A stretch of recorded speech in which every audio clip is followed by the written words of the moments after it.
Hi, everybody. This is Editing Roy. I just wanted to give you a heads up that Chapter 35, which is the first chapter that we discuss in today's episode, does include some discussion about some animal mutilation. So if that's something that you don't want to hear about, I completely understand. I'm the same way. And we try to kind of skip through it as much as possible because we don't like to talk about it and we don't want to do that. But if it is something that you're very sensitive to, just kind of maybe skip through the summary and about halfway through our discussion of Chapter 35. Just wanted to give you a little heads up because it is, you hate it. But yeah, why don't we get on with the episode?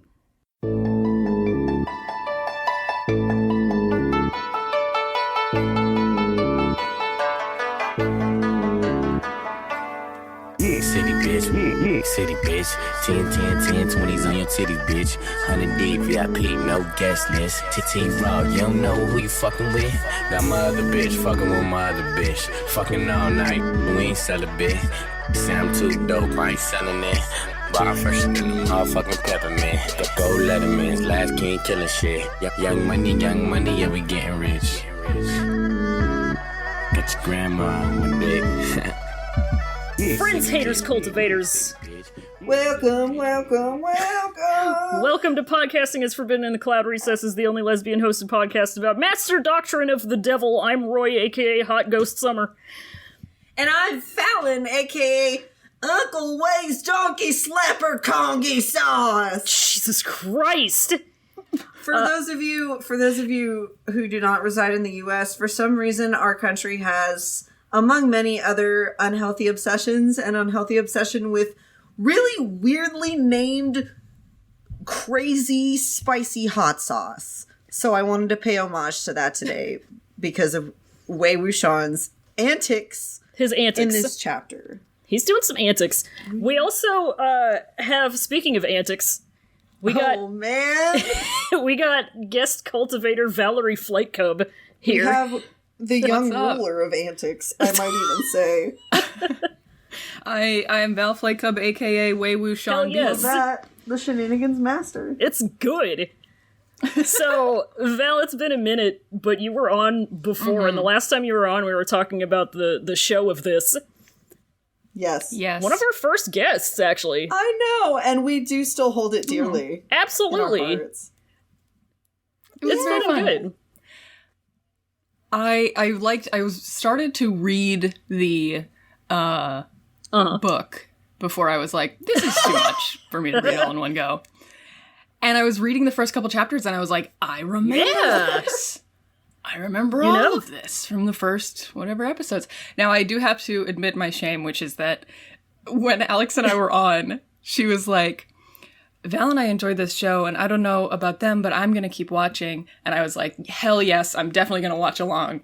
And then I promptly did not participate in any consumption of media. Broke the promise! I mean, of the cultivator variety until now. But I really enjoy this book a lot. Dude. I mean, it's totally cool. Yeah. It's totally cool. You take it at your own pace, and that's what's important. Absolutely. And the good thing about the book is that it isn't produced directly by evil corporation Tencent, which this week some shit popped off. Somebody on Reddit in the r/hobby drama subreddit shared Is that the subreddit for drama in, like, communities that are too small to have their own subreddits? Sort of. It's also just, like, shit that you wouldn't know about unless you were, like, a part of that circle, basically. Mm-hmm. Yeah. Yes. So this person is, kind of dumped some hot info on us about how, Tencent is the fucking worst. Do you know how Disney is, like, huge and almost a monopoly? Tencent is like that, but worse, and it's getting even more bad. Wow. Not really sure how that's Please elaborate on this. I'm very curious as to see how someone could get worse than Disney. So Tencent owns a number of websites that publish web novels, like our beloved Modo. The person who wrote this says, think archive of our own, but not free and for original content. Which is a good way of putting it. So there's obviously, we've talked about censorship a lot because it's China and that is how it be. So the web novel authors kind of like, these websites are kind of the only way they can get their stuff published. Tencent owns, I guess, one of the two biggest web novel sites, and holds 50% of shares in the other one. So, Yeah, that's totally normal. Yeah, and I'm just going to go through this bulleted list that Reddit user immense_broccoli put out about this. So Absolute unit of a broccoli. the biggest broccoli possible. So these just for one more little bit of context, the authors of these web novels do get paid for them. It's like per download or whatever. But Tencent came in and kind of changed their rules very recently. I believe this is like in the last few weeks or so. So here's their new stuff. Let's see how this sounds. And Val, you're one of my co-hosts on HKIP. We know a little bit about how shit is bad. So I'm just gonna go through this. It tends to be that way. It's you don't like it. So all copyright of any given work now belongs to Tencent until 50 years after the author's death. Bad. Most of these authors, I should mention, are like young women. I'd probably put their median age at like 20, 21. Definitely. Yeah. Jeez. Legal fees caused by copyright disputes will still be entirely paid by the author and not Tencent. What? Yeah. Jesus. What? Tencent can release any work on the platform for free. Tencent has the right to any social media accounts of the author. Oh my god. No. What? No. What? Tencent is not obligated to provide authors with any employee benefits. Jesus fucking god. And, best of all, and definitely last but not least, upon signing the contract, the author is obligated to provide an exact schedule for how and when a work will be completed. No. Failure to follow the schedule will be seen as breaking the contract, to which Tencent can respond by not distributing benefits to the author or requiring the author to take responsibility for losses incurred. What the fuck? Oh, God. All fucking mighty. Holy shit. How in the hell? Like, what is the reason for any of that? I'm glad I'm in the United States, where I'm a little bit more free to say fuck Tencent. No, I know why this is happening. Because money? At least I have a theory on why it's happening.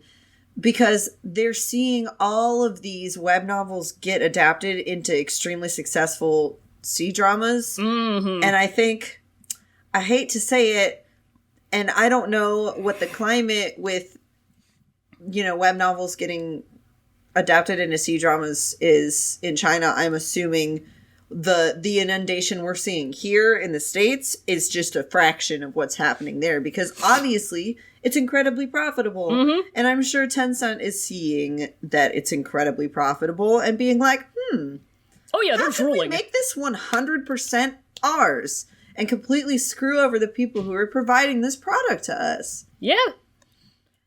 Start with such a fucked up division of ownership too, though. Absolutely. Because they own all of the profits and your social media, but not any of the liability or like any of the responsibility for anything. And they can just anything. And they can just go around and say, hey, adapt this, adapt that, and the author has no input about it because it's not theirs anymore. Yeah.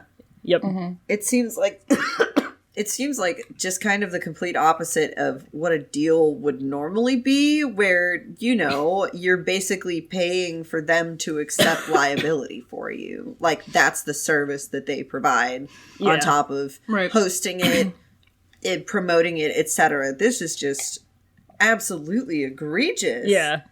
I feel so awful for anyone who wants to make a living as a writer doing web novels in China right now, because obviously it's extremely profitable. And the other thing is that there are few options for free content over there. Mm-hmm. We didn't get to talk about this because it happened kind of right before we decided to do our hiatus, but Archive of Our Own got banned in China.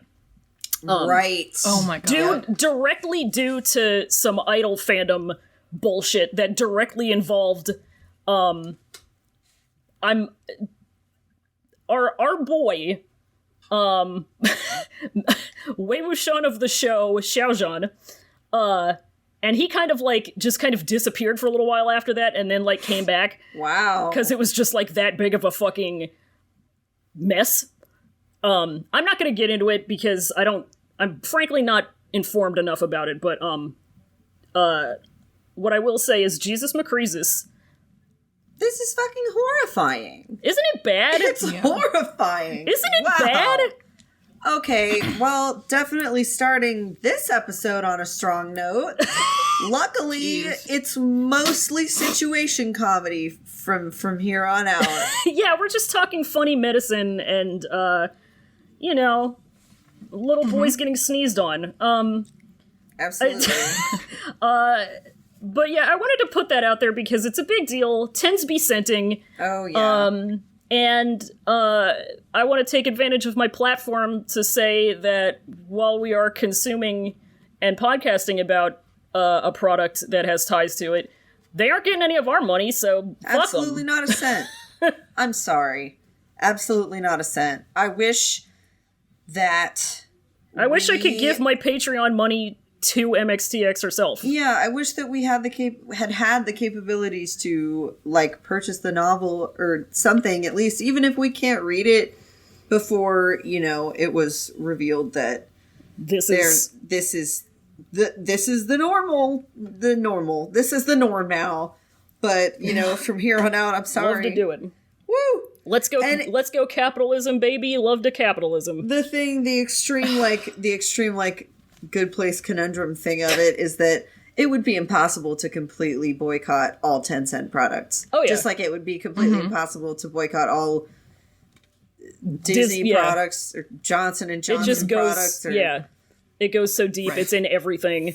It's... Whoo! Just thinking about it makes me very existentially anxious. I love to spend my entire life feeling like I'm looking into a toilet. It's good. Yeah. Just waiting for it to flush, man. I wish it would flush. Do you guys... Can you guys hear the music outside of my room? No. Okay, great. Wait. No, I got grandma ears anyway, so I'm good. Yeah. I've been saying I listen to too much of that dang old heavy metal and hippity hop. Speaking of, here comes grandma. Grandma, you want to start talking about these chapters? Let's talk about these chippity chapters. Yeah, let's talk about something decent. Decent. These chapters were funny. these were fun. So I do want to. Well, I'll put a little thing about it at the beginning of the episode before the whole thing starts. But there is some animal death, animal trauma that I don't like. Yeah. Big content warning for that. So just another warning about it in case you forgot, I guess. Wait, I forgot. Speaking of in case I forgot, I'm sorry, Val, go ahead. I don't remember what... It's all right. It goes through pretty quick. Yeah. Yeah. I didn't even remember that it happened until I got to the paragraph, and I was like, "Oh shit, this happened, huh?" If you're especially sensitive about it, it has to do with cats, so that's not ideal. Yeah. Speaking of things that, in case we don't remember, where the fuck is Lan Wangji? Oh, he's outside fighting swords with things. Still fighting. All right. Yeah, he's fighting off the Misty guy. Oh, Worm. He's still out there doing swords. It's his favorite. But yeah, this week, Sword. We read chapters 35 and 36. We did. I'm gonna read one chapter summary at a time because my summaries are fucking huge. They are pretty. Lots of... That's hefty. That's a very long paragraph, and you should know better as a creative writing terminal degree holder. Listen. That paragraph is way too long. Listen. She is way too long. Listen. That takes up a page and a half of your pad. Listen, Roy get iPad and Roy use iPad. So Roy, break the screen of iPad with how much she type about this novel. Lots of shit happened. I mean, I appreciate it. I'm just picking. It's big. We're picking. But yeah, so okay. chapter 35, we're on Grasses part 3. So remember how we ended on a cliffhanger last time with a bunch of spooky people staring at everybody in this dark, tiny room? Uh-huh. Yes, shoulder to shoulder and foot to foot. Yeah. Well, you've been coaxed into a snafu because they're just a bunch of mannequins. They're like really good mannequins, and there's a bunch of types of them. They just haven't gotten their pupils drawn on yet, so they're sort of in Uncanny Valley mode. Wei Wuxian goes around turning the lights on, and there's burial products everywhere because it's Yi-City. And Jin Liang observes it all and is like, I wasn't scared, I'm a big boy. The fog can't get inside the building, so it's really easy to see in here. Wei Wuxian asks the old manager lady if they can use the kitchen, and she's like, but then she raccoon hisses away from all the light, and Jin Liang is rude about it, but Wei Wuxian tells him to stop it. He gets Xiaoyu over to help him do something, we don't know what yet. They go into the kitchen, and the kitchen lets out this rank fucking stank, and Jin Liang immediately complains about it. Wei Wuxian says, get in here and help us out. At first he says no, but then he immediately goes in to help them out. Because he's like that. Soon ass. Wei Wuxian opens up this chest, and it's just full of nasty Hot Pocket meat, rotting meat, and they throw that out, and they start cleaning the kitchen, because as Wei Wuxian tells them, it's lunchtime. They're gonna make some food. So as soon as they get the kitchen up to code, he starts making some kanji. Jin Liang also complains about that. Wei Wuxian explains that actually genios, rice cures corpse poisoning due to folk medicine, and that's why we needed to get to a house with a person in it, because living people be having rice. Listen, my brain is huge. My brain is huge, and people be having rice. Rice. But all this lady's food is rotten, so they're kind of like, well, how's she been living if this, if she isn't cooking this? And Wei Wuxian says, you ever think she might not need to eat? Ever consider that, genius? But Xiaoyu says, yeah, but she breathes, though. And Wei Wuxian is like, well, put a pin in that, and tell me about what you guys are doing here. So they explain that they had all come from, like, all over the place, chasing after something that they don't know what it was, but it kind of led them there. We get a little thing about Jin Liang running away from Uncle Juju and finding a dead cat in the motel room he was staying at, while the Lawn Boys had some dead cat incidents until a hunter by that fucked up unreadable stone pointed them towards Yi-City, which Wei Wuxian thinks is weird because there shouldn't have been any dudes at all, let alone dude hunters, so whom da fuck? So all the boys met up at Yueyang, which is, as you'll remember, where Wei Wuxian and Lan Wangji came here from. The whole thing reminds him just a little too much of what led the boys to Mo Village back at the beginning of the novel, so he starts worrying that there's a connection, and the Stygian Tyga amulet is here, and he doesn't like it, but good news, it's kanji time. So he gives it to the boys who got corpse poisoned, and they hate it because it's too spicy. Sishui tries some, and for some reason it gives him deja vu. I wonder what's up with that. But Wei Wuxian says, well, hork it down regardless, or else you're gonna die. Don't be babies. Even Lan Wangji likes spicy food just fine, and the boys are like, what are you talking about? He never eats the spices. Wei Wuxian has a flashback to a time when Lan Wangji came and had dinner with him in Yiling, and he ordered a bunch of spicy as hell food, but now that he thinks about it, he isn't actually sure if Lan Wangji actually ate any of it, but he sure did pay for all of it, so who knows. Weird that he would do that. Regardless, he likes it, and he wants to see Lan Wangji, but he's out there doing swords. Sishui comes out and says the old lady's door open, and they go sneak a peek, and she's in there with the lights out, trying her damnedest to thread this needle. And Wei Wuxian goes in and threads it just fine in one go and comes back and says, she's a corpse. It just be like that. Which is basically a dead person who can move to some extent and breathe, but they're dead. They're basically somebody's corpse puppets, as Wei Wuxian puts it. The boys give him the Yiling patriarch Wei Wuxian invented these look. which is wrong, but he's still trying to pass himself off as Mo Xuanyu, so he goes with it and basically calls it a stupid idea and says the lady probably doesn't even know she's dead, so they should just leave her alone. Then everybody hears the knocking sound again, and Wei Wuxian goes to the window and looks up, but all he sees is a pair of eyes with no pupils. Oh no, it's so scary. And... Quippy! That's the chapter. Big things. Big many things. Yeah, big moments. Big moments. Mm-hmm. So we start this chapter out with these mannequins, and he just looks around at them and goes, "Nice mannequins. Hope they don't get used for a cheap horror cliffhanger." No, not at all. Yeah. I want to say something at the top of this chapter. Jin Liang really shines in this. He really shines, and by shines, of course, I mean is the absolute worst. It's really good. He does a lot of complaining. He's so awful. Oh my god, he just loves to complain in this chapter and the next chapter. It's like he's just here to be a foil for ultimate good boy Lan Xishui or something. He's just That's here. what I feel like. It's like two sides of a coin, you know. You gotta have this little boy here to complain. Yeah, he has to offer some. He's got some takes to offer. Yeah, he's like the one person in the room who like always has some shitty, gloomy thing to say about anything anyone else has to say, and he's like, I'm just being realistic. If you can't handle my honesty, then don't ask me. Like, oh my god. Yeah. I mean, judging I think he... Huh?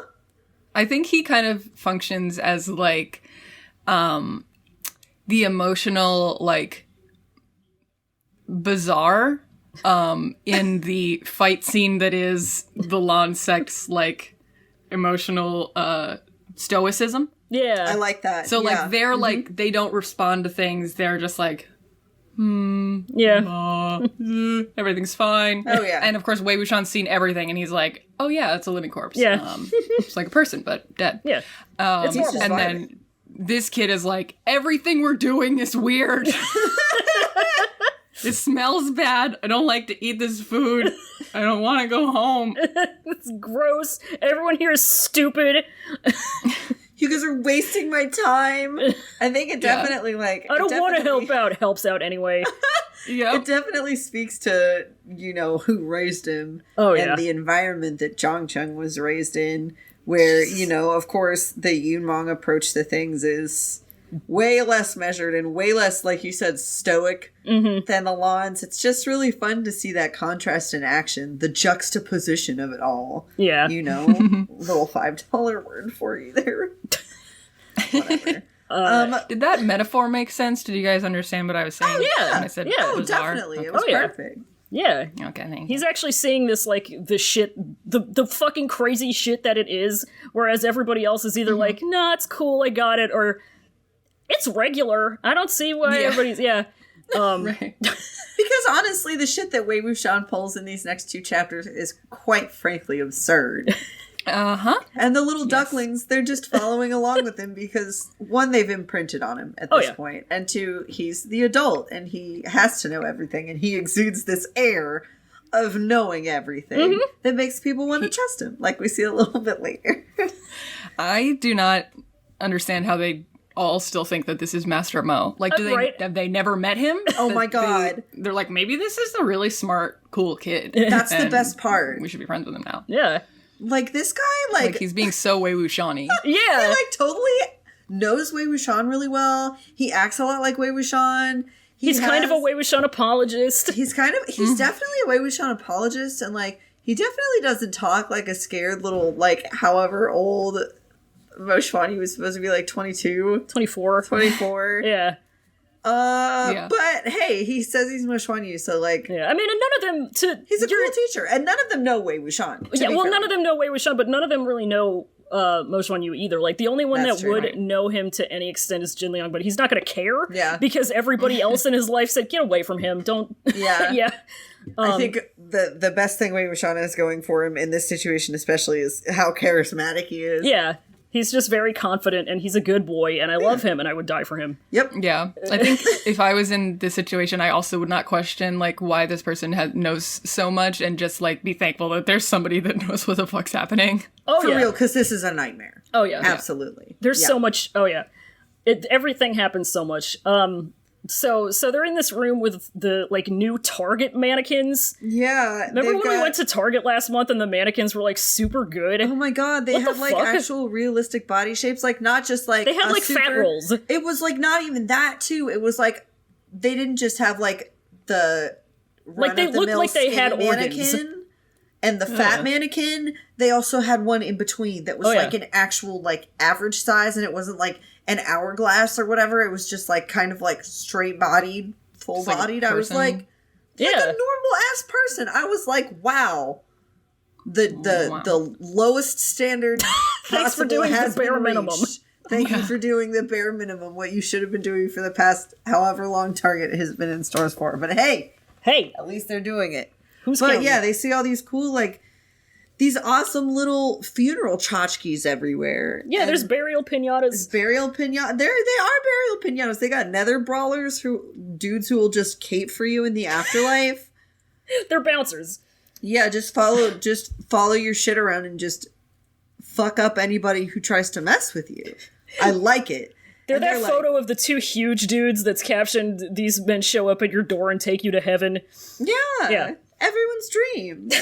And then they've got cute little girl mannequins little and girl kid mannequins and servant girls and everything. You want it, you want it, they got it. but they still creepy looking. They don't have any pupils. Yeah, so they it's ain't got just, no like, pupils. Cool, weird, blank white eyes. Wonder if we'll see this again. Wonder if it means anything. Yeah, I wonder if that's like a motive or anything. It's probably nothing. I don't think so. But like all of this shit, it's so cool. Like It is very cool. oh my god, and all of the kids are like so excited about it. They're like, this is better than night hunting. Look at this shit. Like it really puts the fun in funeral for these kids. Cool field trip, huh? And they're like, we never get to see this because none of us ever die. Yeah. Yeah, there you go. You know? That's right. This is a side of the world that they were never familiar with. The Yeah. morsels. Like, wow.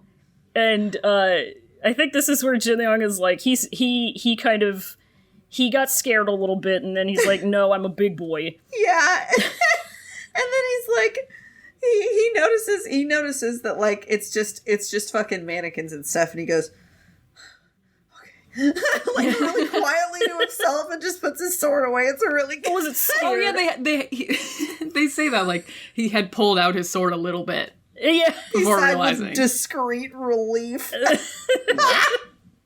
A good boy. Oh god. He's a fucking grambling. Yeah.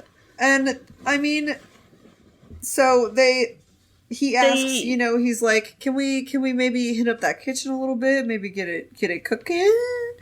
And the lady's like, fucking whatever, because he's like swinging the lamp or whatever. Yeah, and she's like, and she's not feeling it. You know, I mean, sometimes your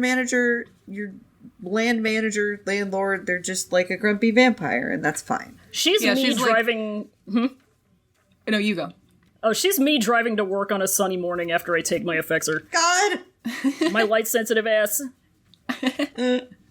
She's how I do. like, they're like, can we use your kitchen? And she's like, yeah, whatever you want. And then she goes into a different room that isn't the kitchen. And they're like, all right, Find it so yourself. we're just gonna... Okay. Yeah, she's putting it in God's hands. Yeah. Do whatever you gotta do with it. I don't need it. So then Jin Liang is rude about it again. And he's like, this weird ass old lady. And then Wei Wuxian is just like, cool, shut up. And he's like, okay, I need some help. Anybody? And of course, Lan Shui is the first one to answer. Because he's ultimate good boy. He's the goodest boy in this chapter. He's the class valedictorian. Isn't this the part two where Wei Wuxian is like, all right, Jin Liang, thanks for volunteering? Yeah, I think so, yeah. Pretty much. Fucking, and, like, Jingy's, Jingy goes afterwards and he's like, what should I do? He's fucking terrified. Yeah, he's still poisoned too, so he's like, I don't know what I do here. Yeah, he's not in the best situation, especially since he's a weenie boy. He is a weenie boy. He's a weenie boy. And Wei so Wuxian's good. like, all right, just stand there. Don't move unless I tell you to move. Just And stay here vibing. Jingy's like, bet. I'm not going anywhere, please. They find the kitchen and it's disgusting. This kitchen is calling us out. Donkeys! It smells real bad. It's stinky. It smells. It's bad. It's really bad. It's our quarantine kitchen right now. It really is. Oh. I don't know what's going on with our dishwasher, but I sure do hate it. Yeah. So Excited about that. But it's lunchtime, so they gotta clean this whole thing out. Yeah, they throw out all of the nasty rotten meat that obviously hasn't been touched in probably months. It's a chest's worth. Yeah. They just throw out the whole chest. Like, Yeah. we're not doing it. I mean, what else were... No. It's like we're cleaning out the fridge and we find a Tupperware full of God knows what and just like, I'm just gonna throw this Tupperware out. Nobody's gonna miss it. It's been forgotten in the back corner and I unearth it and I'm like, well, we're just gonna eat this loss. Not literally. No. Because, I mean, contrary financially to popular belief, do not want to die. Yeah. It's like contrary to my own Twitter page, do not want to die. That's it. Yeah. So they clean up the meat, and then there's some other stinkiness. Yeah, there's just nasty shit everywhere. It's gross. There's and they nasty get the shit. They get the rice, and I think Jin Liang's like, this rice doesn't look tasty. Can we have something else? Yeah, he's like, who wants to eat kanji? It's gross. I don't like it. I want macaroni. And then fucking Wei Wuxian is like, well, who cares? It's not for you. And Jin Liang's like, but I did the work. I deserve some. He's like, the food here is terrible, and the portions are so small. I want to talk about, like, Wei Wuxian's charisma in this scene also, and, like, the true teacher dad vibe. He's so good at it. Oh my god, he's so good at it. And he's like, fucking initially, Jin Liang is like, what the fuck are you even doing in here anyway? Like, what do you, like, are you gonna make food? Like, what are you doing? Like they're in a kitchen for any fucking thing else? Please. Right? Yeah. And Wuxian's like, we are making food. Get to work. Hello. And he just like shoves a broomstick and whatever in Jin Liang's hands. He takes 2 pieces of bread and puts them on either side of his face and asks him if he's an idiot sandwich. Yeah. And Jin Liang's like, okay, sure. He's just automatically compelled to do it. Yeah, you can't say no. It's like, you know how in steamed hams, the principal is like, what? You have you call them steamed hams? And Skinner's like, yep. And the principal's like, okay. Yeah. Like, it's just that, like, every step of the way. I love He's like, what are you making, lunch? Okay. Yeah. I can't even eat any of it? Fine. That's fine. Yeah, makes sense. Whatever. See who cares. God, especially like he's just like I think the thing that really gets him mad is finding out that he's not going to be able to eat any of the kanji because it's not for him anyway. He like starts throwing a tantrum. Oh my god, he's so mad. He's like, I don't even get to eat the disgusting shit that I didn't want to eat. Yeah. First he throws you? a mini tantrum because he finds out that like Wei Wuxian's not making anything like fancy, I guess. And Wei Wuxian's like, oh my god, look at you bitching. You like swept 3 corners and you're already whining. Like, look at my goodest boy Lan Xishui over here. All right? Look at how sweet he is. Employee of the Look at how month. obedient. I'm just so impressed by him. And you out here. And you out here doing this. Come on. What's wrong? What's wrong with kanji? And Jin Liang like, It's like, it's yucky. I don't like he it. has this magical ability to be able to complain about anything on the spot. Because nothing has ever made this child happy ever in his life. This part was my favorite. He's like, Jin Liang said, what's not wrong with kanji? It's so watery and tasteless. Wait, I'm not mad because there's something wrong with kanji. Like he completely forgot that he was supposed to be mad about something more substantial. Oh my god. Oh my god. I'm just like mad, I could be here all night, okay? Like, Jesus Christ. It's just... it's a mood, though. He'll find a will and a way and a reason to complain about anything.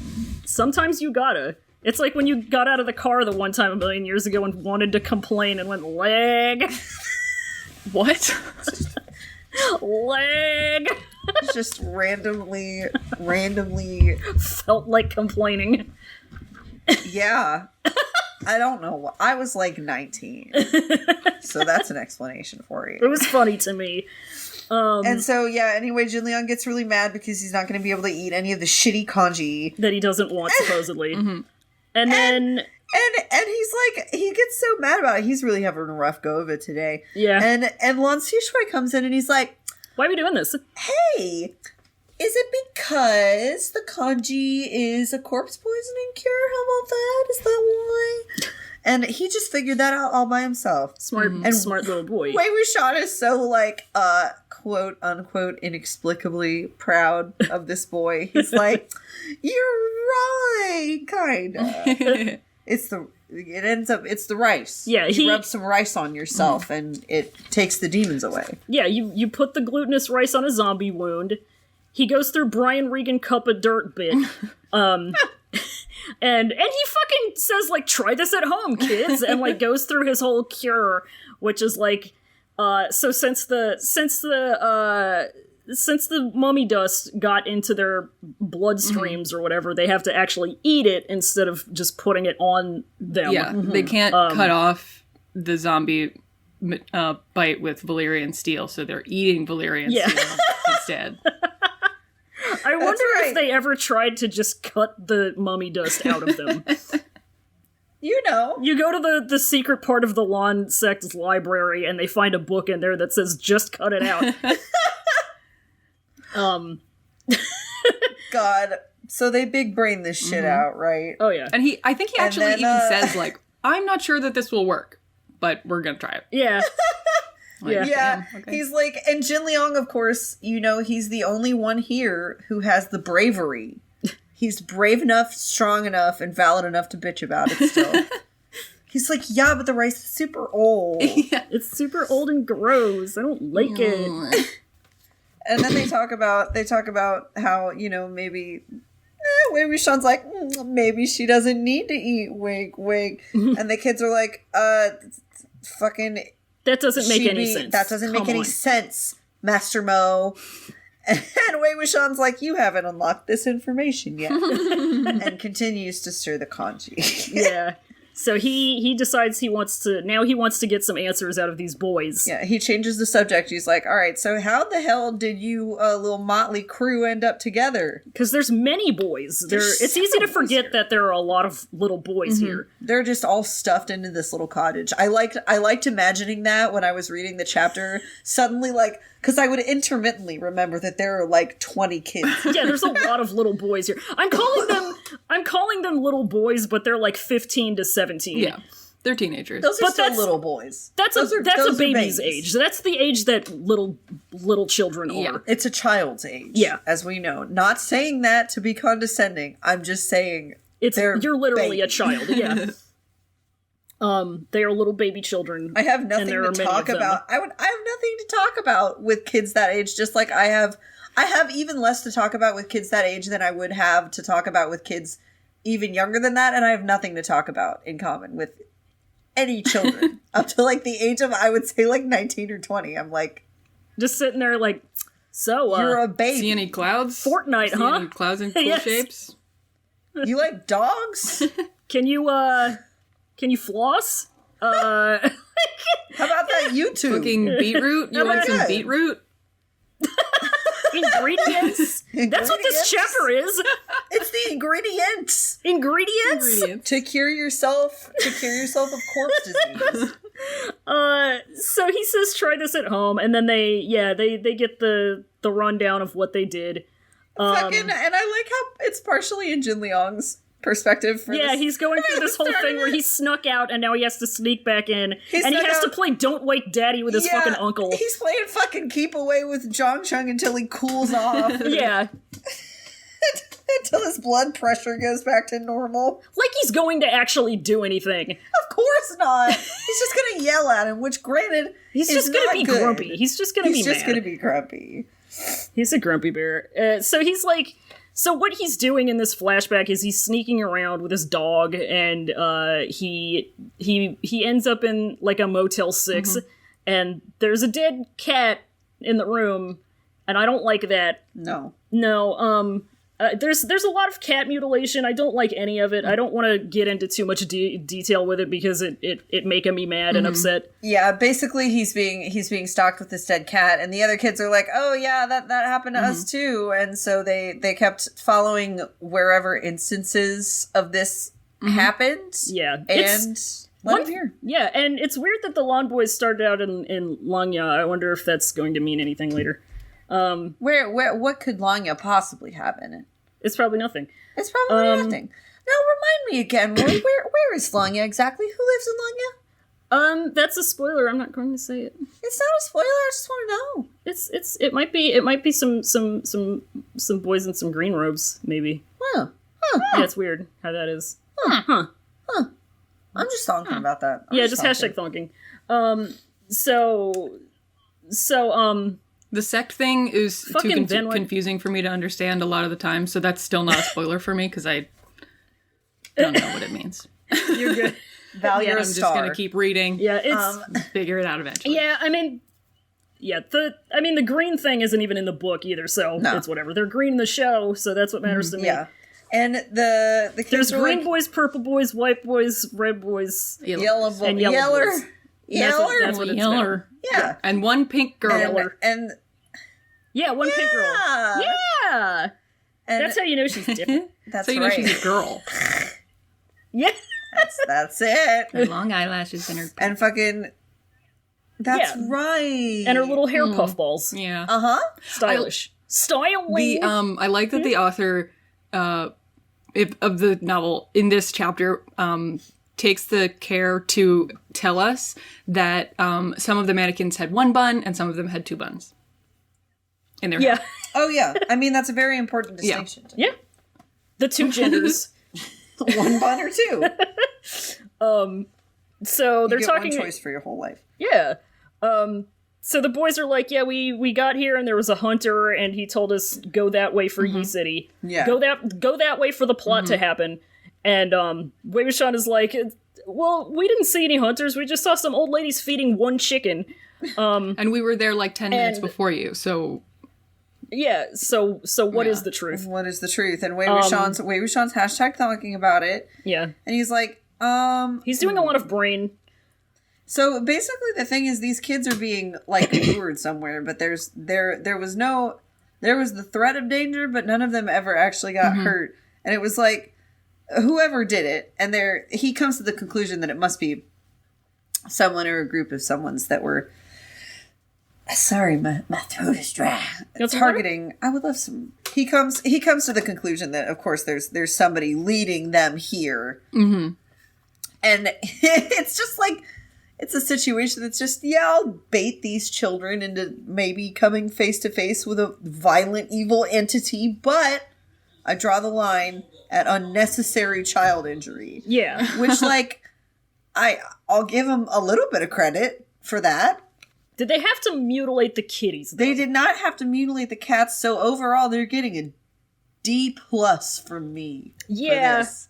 That really docked it. Like when you're late for your final. Or Kinda. absent.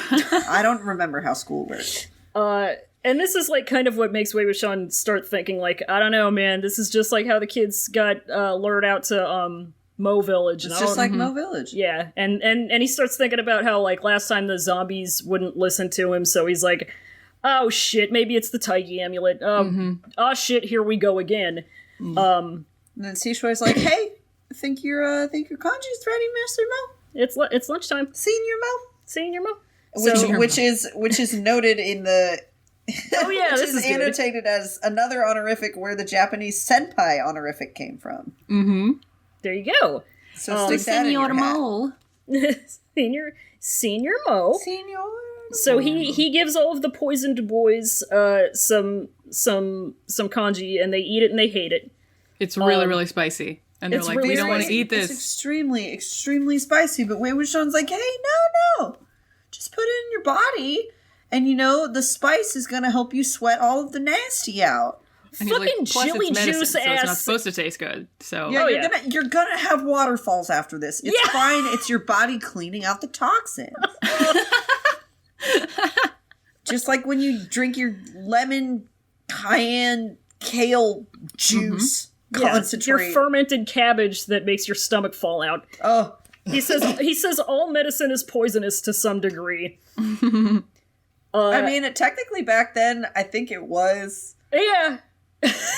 When you think about the history of medicine. I'm not even gonna begin to claim to understand a fraction of the complexities of Chinese medicine. Oh yeah. But I'm pretty sure that's a factor in it. The world over, historically, medicine yucky. And that's just kind of the running theme. Medicine yucky. And Wei Wuxian's like, it's just like, it's normal. I don't see what the problem is. It's just like you cough syrup. He says out loud to the boys, like, oh yeah, I did that on purpose so you'd sweat a lot. And in his mind, he's like, oh, I guess people can't. Literally, the he's spiciness as much as I can. Whoops. He just couldn't hold back from adding spoonful after spoonful of seasoning. Oh, I highlighted that too. Yeah, fucking there's one part that he's like, anytime he said about the kitchen, the food would be so spicy that even Zhang Chong could only smash his bowling curse. And I imagine the even was added because usually, I assume, Zhang Chong's toxic masculinity completely inhibits him from admitting when he can't handle something. So I like imagining him just like, just breaking down that final wall and going, Wei Wuxian, I'm gonna fucking kill you. Just because he's sweating out his entire ass. The Scovilles. I like that. And freaking Xishui kind of doesn't believe the reaction. So he's good, right? He didn't get corpse poison. No, he didn't get corpse poison. But he picks up a bowl just to taste it, and he's like, he has like some. He's got to see what everybody's talking about. Yeah, it's weird. I wonder why. I don't know if that means anything. Maybe that's just a Chinese expression that got translated. It probably doesn't. Yeah, mean totally. anything. It's just normal. It doesn't mean anything. Yeah, I'm sure even Val can agree that it definitely. I don't know. Even Val. This story with a giant time jump in it, deja vu probably means nothing. No! Probably nothing. God, why would that have any relevance? Why would anything mean anything? Why would characters do things? That's so funny. Sometimes in stories, things just happen. Yeah, sometimes they just happen because dramatically you want them to. Mm-hmm. And so then the Wei Wuxian's like, oh my god, you lawn boys, aren't you good at handling spice? Like, Hong Wanchun's great at this shit. And the kids are like, the hell are you talking about? Who is that? Doesn't eat spicy. Who are you? What are you talking about, That's buddy? the biggest lie I've ever heard come out of a person's face. You are mistaken. And Wei Wuxian's like, he spends approximately the next 10 minutes daydreaming about Lan Wangji and the one date they had. Yeah, the one several time, dates they had, technically. The one time Lan Wangji came out to Yiling to be his sugar daddy. Yeah. That afternoon. And Wei Wuxian asked him to dinner and then forgot to mention that it was on him. Yeah. So he just paid and was like, it's fine. Yeah. Didn't even say anything about it. It's just what he does. It's a drop in the bucket, Wei Wuxian, you could have said once he paid, been like, oh wait, no, I meant to pay. The problem is he got so excited that Lan Wangji was having dinner with him that he had somebody to like talk at that he just forgot about everything else. He forgot that money was a thing. He forgot that money was a thing. He forgot that money was a thing and that he had none of it. Yeah. The poorest boy. And he just I mean, if you're living out in a landfill, I don't know how much money you're going to keep on you. With using a trash bag. It's a like full that. Trash bag as your pillow. As your and robe. Your blanket. That's his Yiling Patriarch robes. They're just trash bags. That's true! Alaska Thunderfuck who? Oh my god! Hey! Wei Wuxian after 13 years of being dead. Hi. Oh my god! Oh my god. It's like stalking in huge heels. Hi. Anyway. Fucking.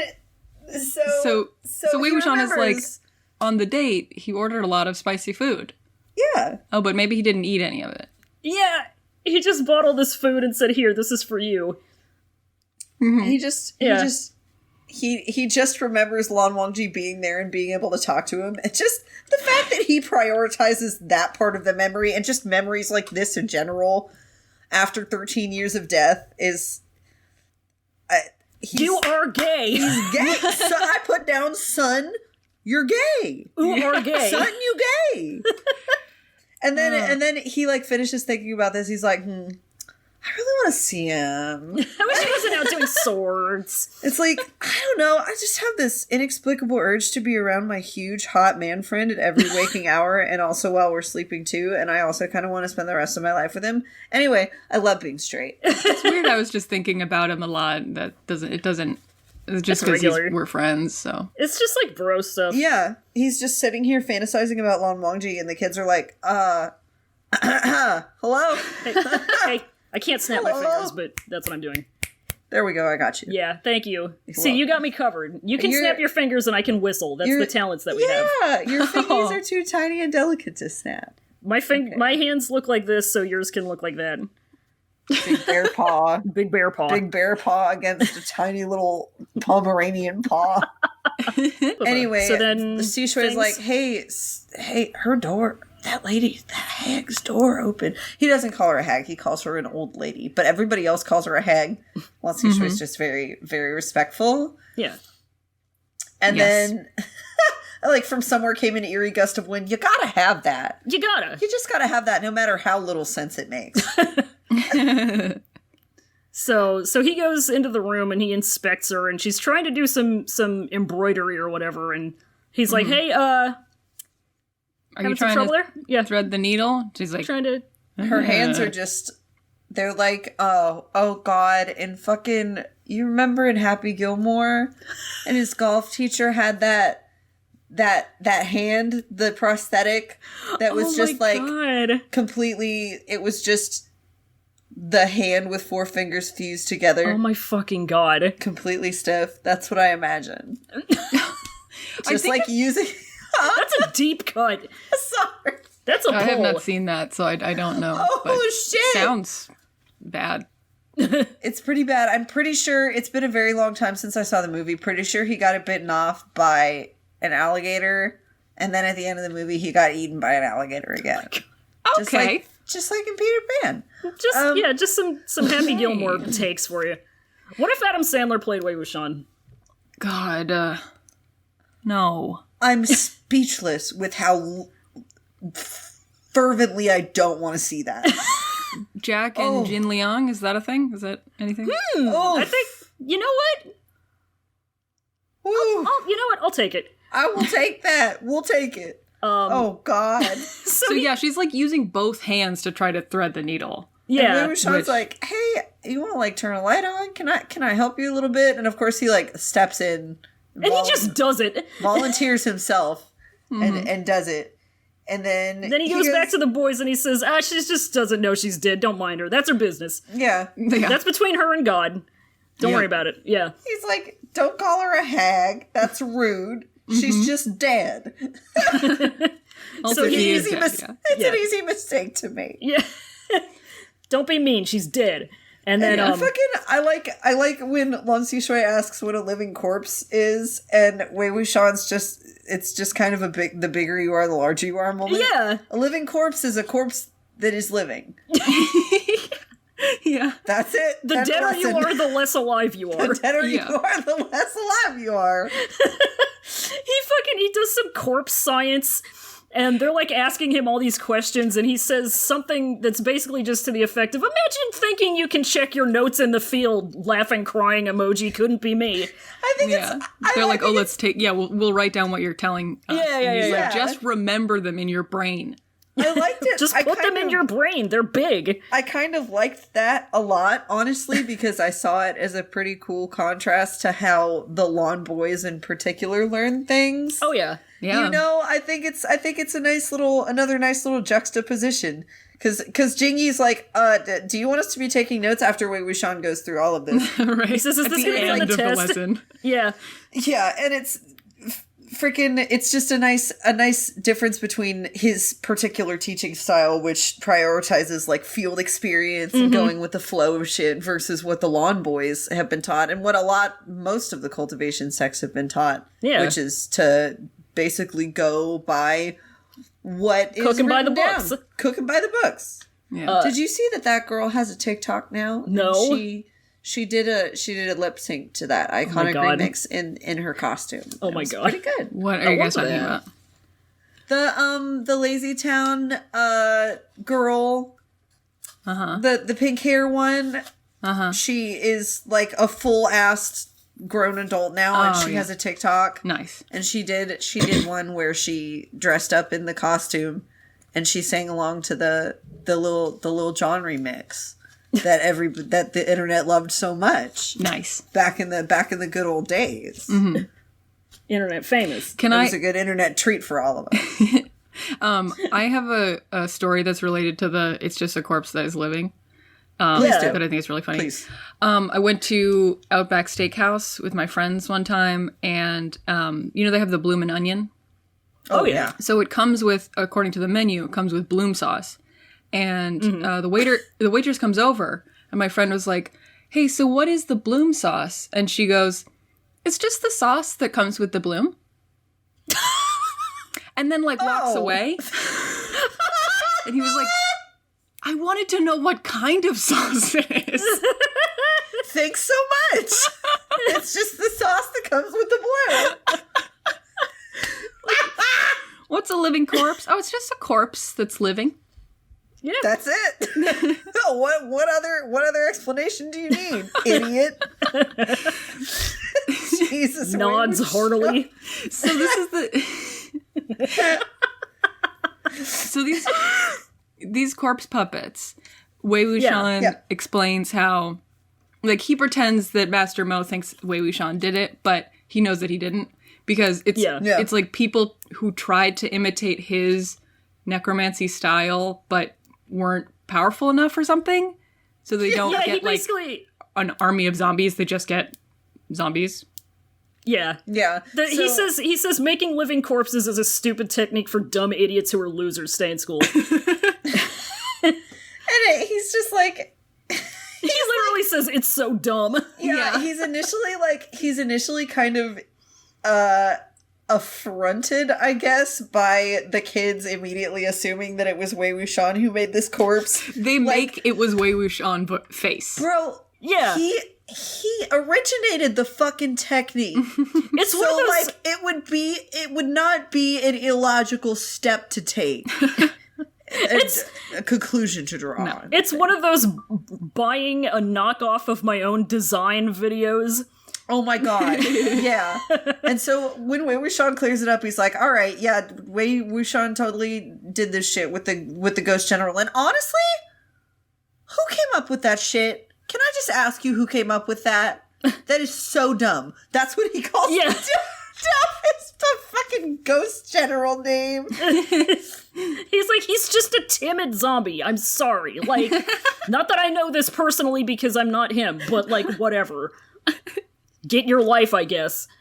And I think he seems to say that the mistake that a lot of people make is that they target living people to make into living corpses instead of dead people, and that's what fucked this lady up. Mm-hmm. Yeah. So Which is also why she doesn't know that she's dead. Yeah, this woman is his Fucci bag. She's a living pair of Fucci slides. Yeah, she's the knockoff James Charles palette that you get on the side of the road.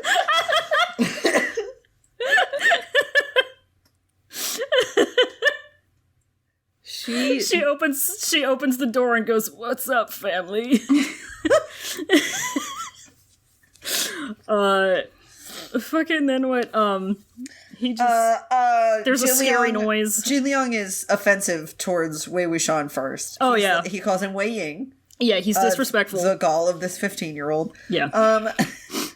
And then they're like, and Wei Wuxian's like, yeah, fucking whatever. He's like, because Wei Wuxian said they used improper means to bring this living corpse back to life, and Jin Liang's like, well, Wei Ying used improper means to begin with. And Wei Wuxian's like, well, this is super extra double. right. Improper, okay? Stupid. It's just you're ignorant. You don't know what you're talking about. It's stupid. And Wei Wuxian's just like, let's just leave her alone. You know, this lady's she's just a confused little corpse. She's just vibing. Just love like one of us. And I don't know why I envision, when I read confused corpses, I visualize them as like sleepy lumbering bears. Yeah. Just like just don't know what's going on. They're like, it's like a bear in the middle of like a cultivated campground or something. Just like there's a bunch of tents around. They're not in the right environment. They're just wandering around trying to find their bearings. They end up sitting at a picnic table. Yeah. Just sitting there patiently. Just vibing. It's like when people take like really powerful sleep medication, but then they like sleepwalk, but it's like really, like everyone thinks that they're still awake. Oh, yeah. Yeah. Like that. But death instead of asleep. Yeah. That's it. And so then there's the bamboo, the fun, scary bamboo sound again. Yeah, it's spooky. And so Wei Wuxian looks out the window. He looks out the window. You see some white. He's like, "This doesn't look like the fog." You know, it's a fucking creepy nightmare eye staring back at him. He sees the fog and two eyes. Yep. It's eye. It's eyes. Eyes. And it's very bad. I really don't like to think about this. This is like, I feel like it's one of those pretty, maybe not commonly used horror tropes, but I've seen it around where it's just like you look through a peephole and it's just the eye staring back. I don't know why that scares the shit out of me, but it really, really does. Hate it. I hate when there's something that's like, sorry, just like a relatively common thing, but it just freaks you out so fucking bad. I hate it. That's me with that's me with like getting eaten alive. I think I've talked about that before. Talking about that? Remember when I tried to watch the Mouse Sherlock Holmes animated movie with you, and we had to stop because the main character just ate animals whole, and they showed it, and she got too freaked out. I was like, oh no. God, I blocked that out. That was 9 years ago. I know, isn't that crazy? Oh my I think about that because I I try to keep a catalog of things that you are afraid of or that you don't like, so that I can avoid them. How long have you guys been together? A long ass time. As friends, it's been a very long time. As friends, 10 years. As an actual thing, 4 or 5. Yeah. Wow. Yeah. Yeah. Yeah. Respect. Respect. So hashtag Roy hates for. Yeah. Yeah. Hashtag Roy hates for. Yeah. Can't do it. Anti-Roy. Don't like it. Sorry about it. And so that was the end of the chapter, though. Yeah. That's it. That was all of chapter 35, and now we have another big boy chapter where a lot of more things happen. I want to try and make the phrase "vor" or "against it." That's the most most thought I have about it. I kind of, you know what? I'm thinking about it. Yeah. I enjoy that. Thank you. I'm hashtag thonking. Pretty good fun, though. So Every podcast needs a Brooks saying something fucking weird and an Eddie going, I'm hoping someday I can just master it.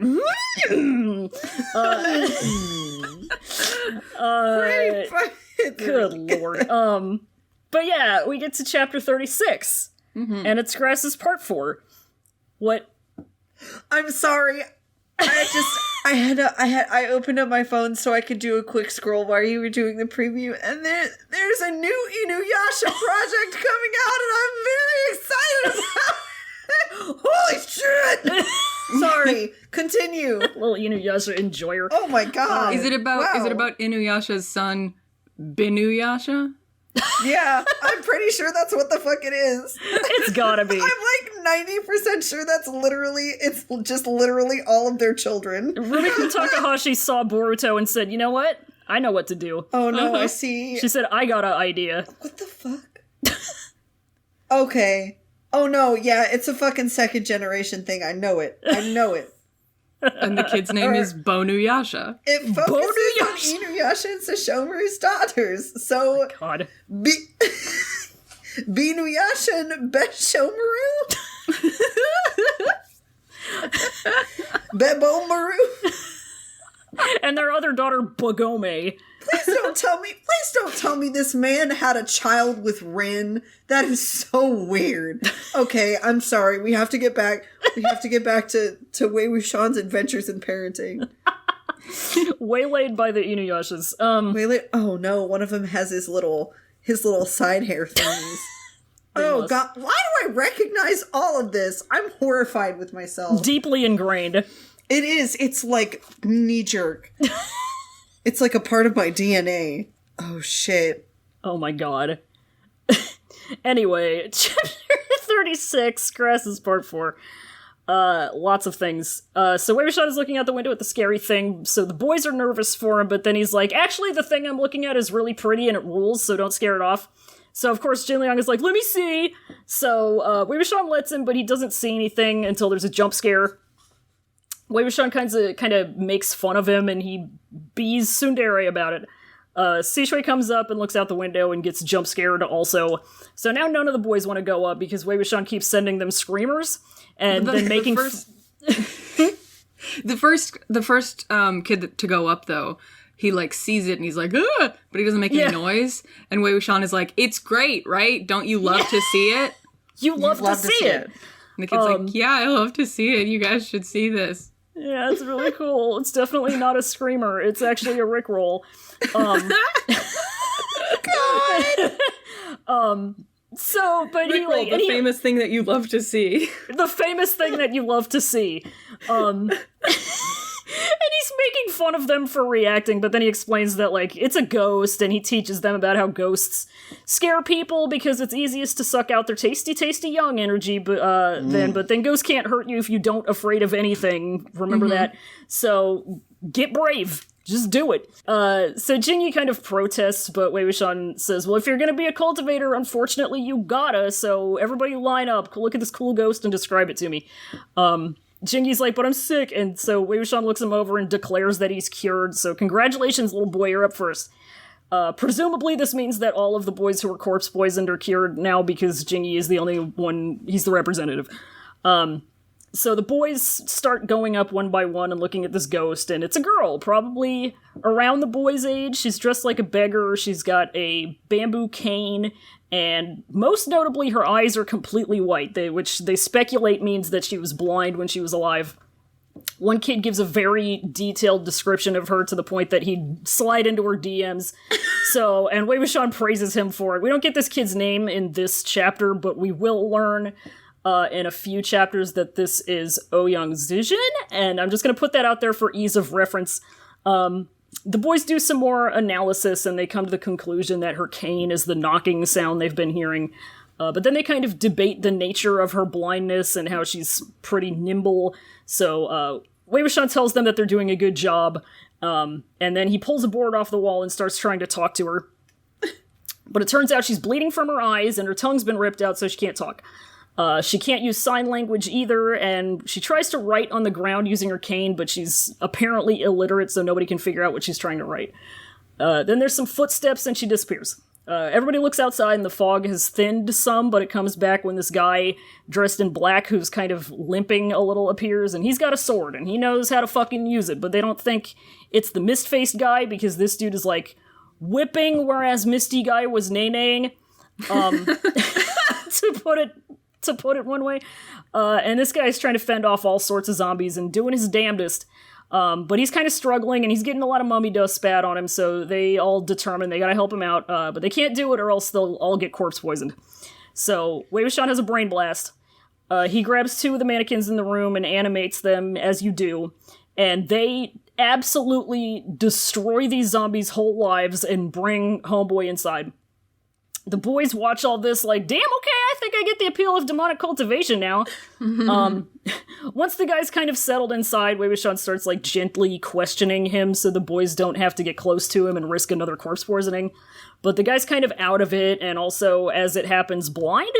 He's got some bandages over his eyes, and he's a cat boy. He's got a little fangy. Wei Wuxian thinks it's a little suspicious that he's run into two blind people here within like 10 minutes. Jin Liang says, how do we even know if this guy isn't shitty? And the guy's like, good point, I should leave.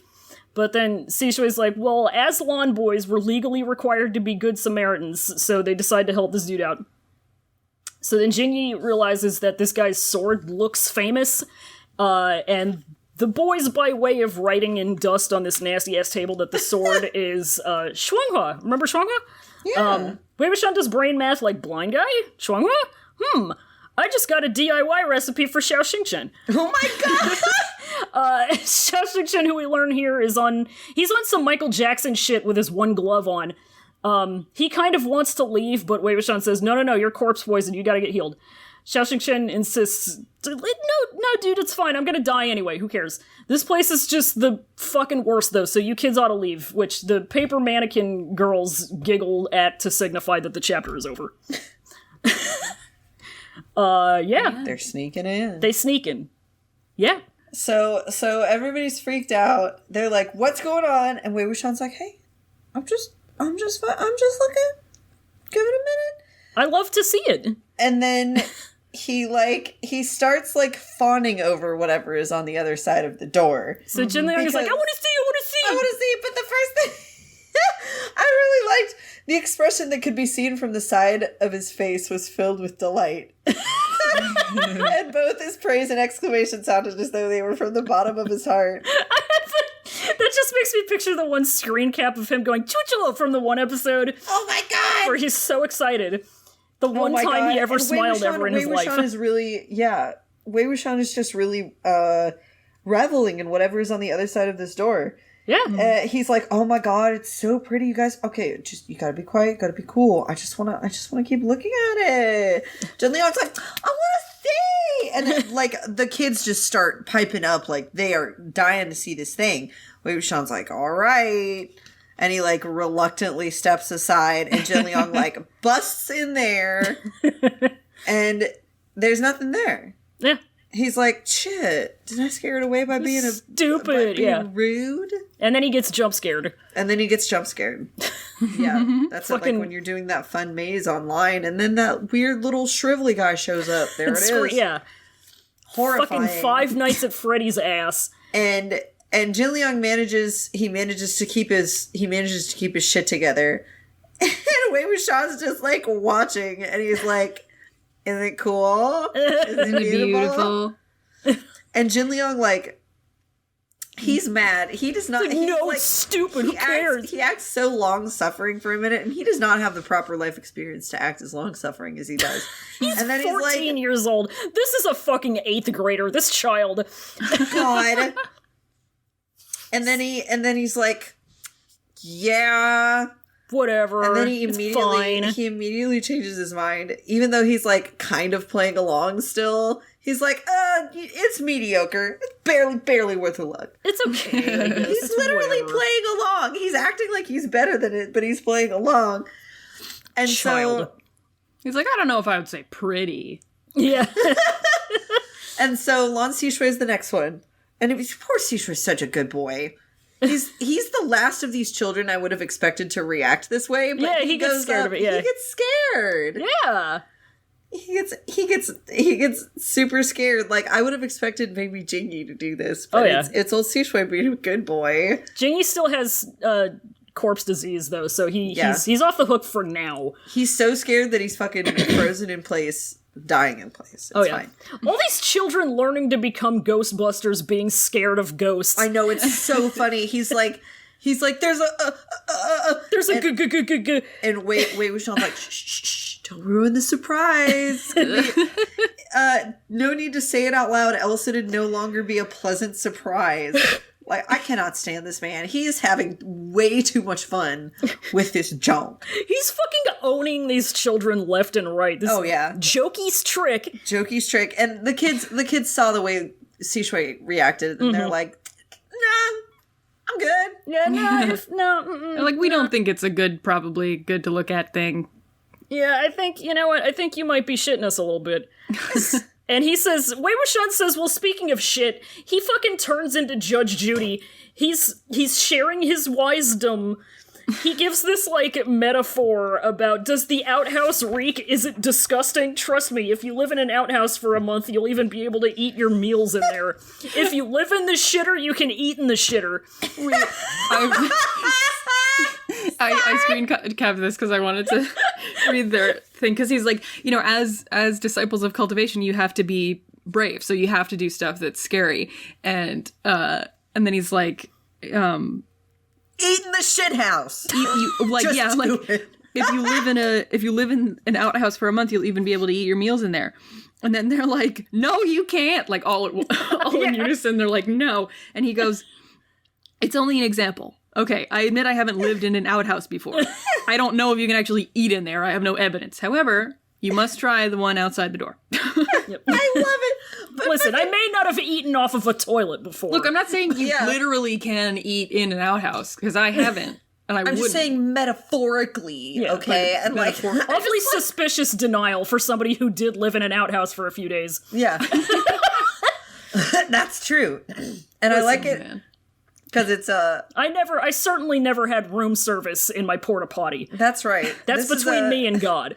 When they call him out on it, it's just, and he's like, yeah, you're right. I was talking out of my ass, and I'm pretty sure that's the only time we get an admission from Wei Wuxian that he was talking out of his ass. Yeah. So this is rare.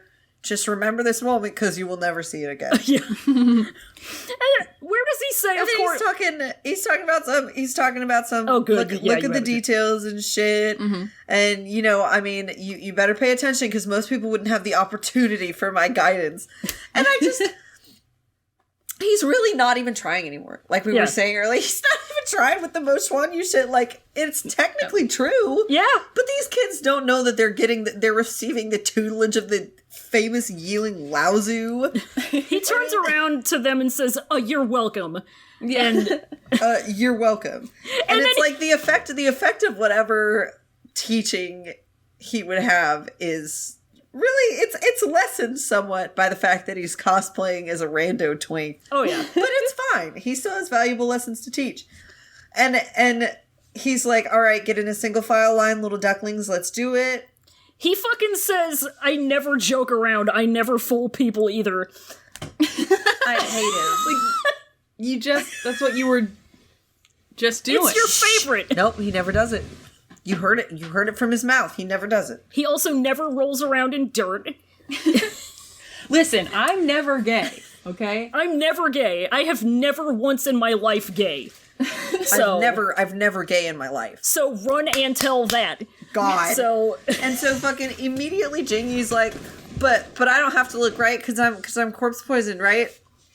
And Wei Wuxian checks his shit. He's like, nope, not anymore. Get out there, soldier. Yeah, he says, get looking. Get looking.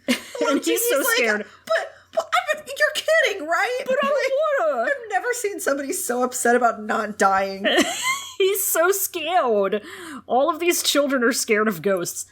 So, like, he goes up and looks, I guess, and then, like, the boys kind of go one by one and start looking, and they all of them, they describe seeing this little girl ghost who's, like, she's about their age.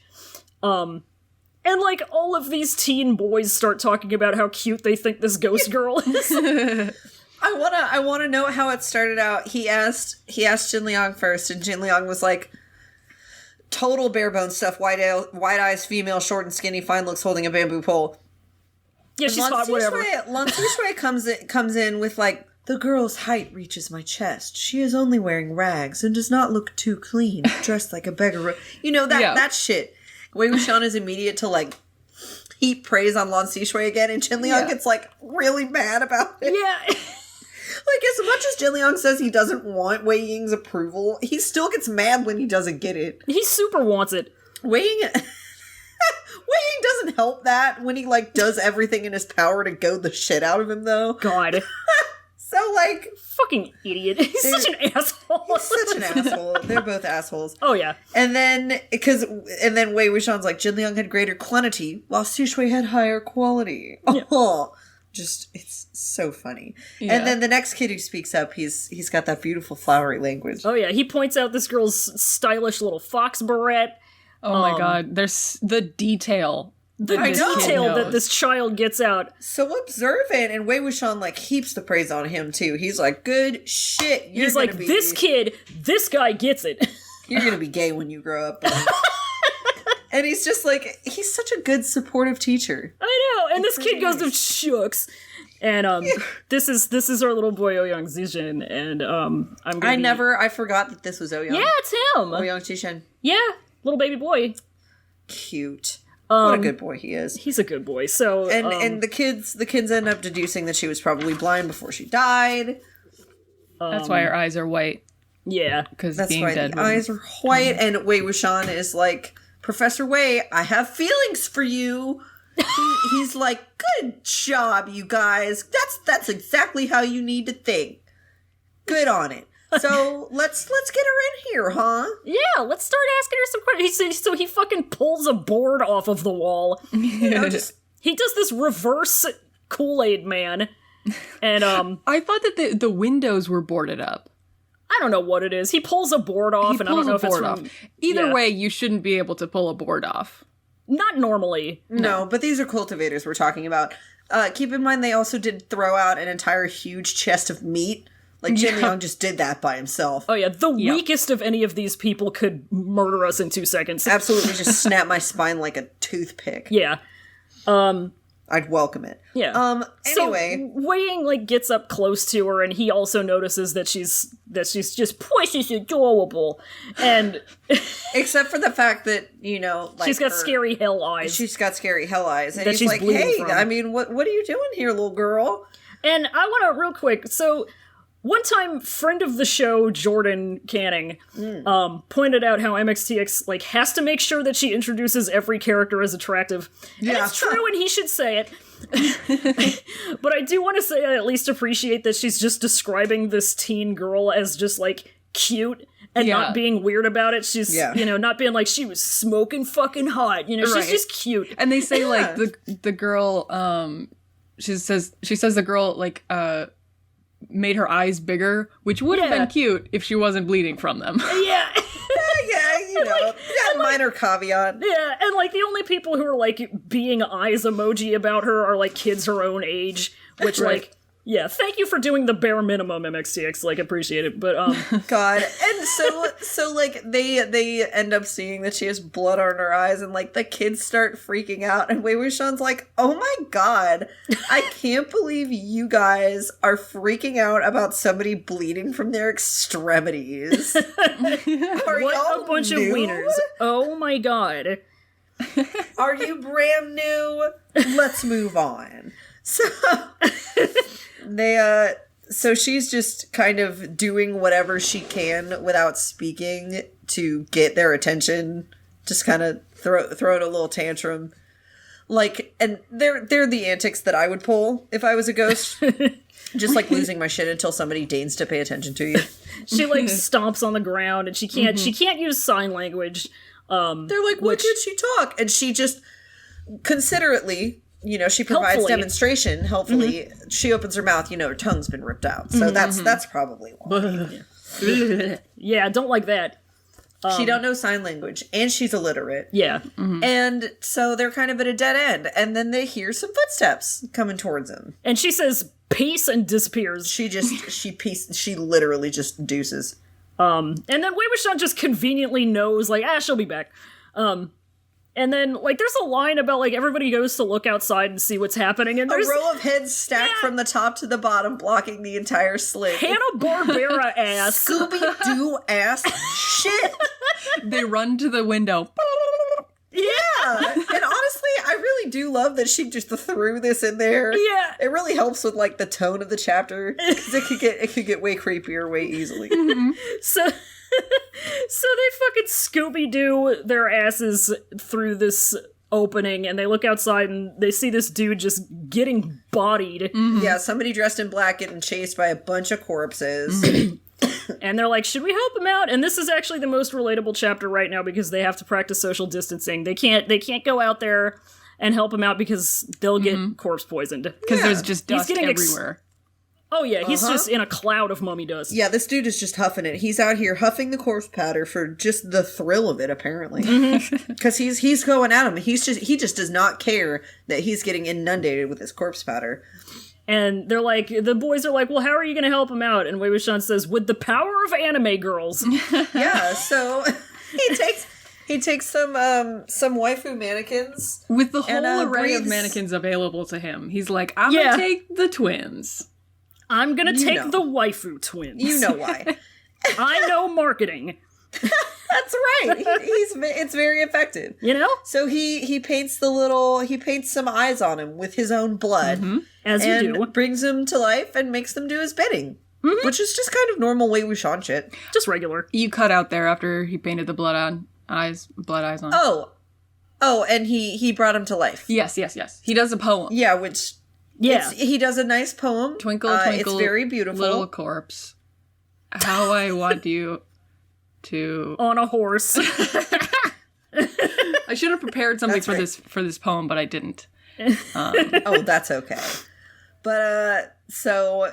He summons him up, and it does whip. It's really fucking cool. They fucking destroy these zombies' entire lives. Oh yeah, they come to life, they start giggling and tittering and shit, and they just go at him with their sleeves. Oh yeah. Just slicing shit off. Yeah.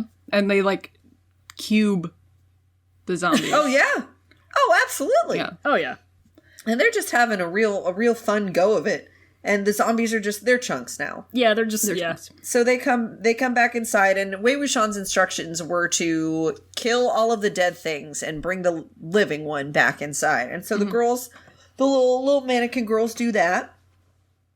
And the kids are just thinking about what they just saw, all of this weird, this demonic cultivation he just did, and they're like, huh, you know what? That's actually kind of badass. It's actually kind of badass.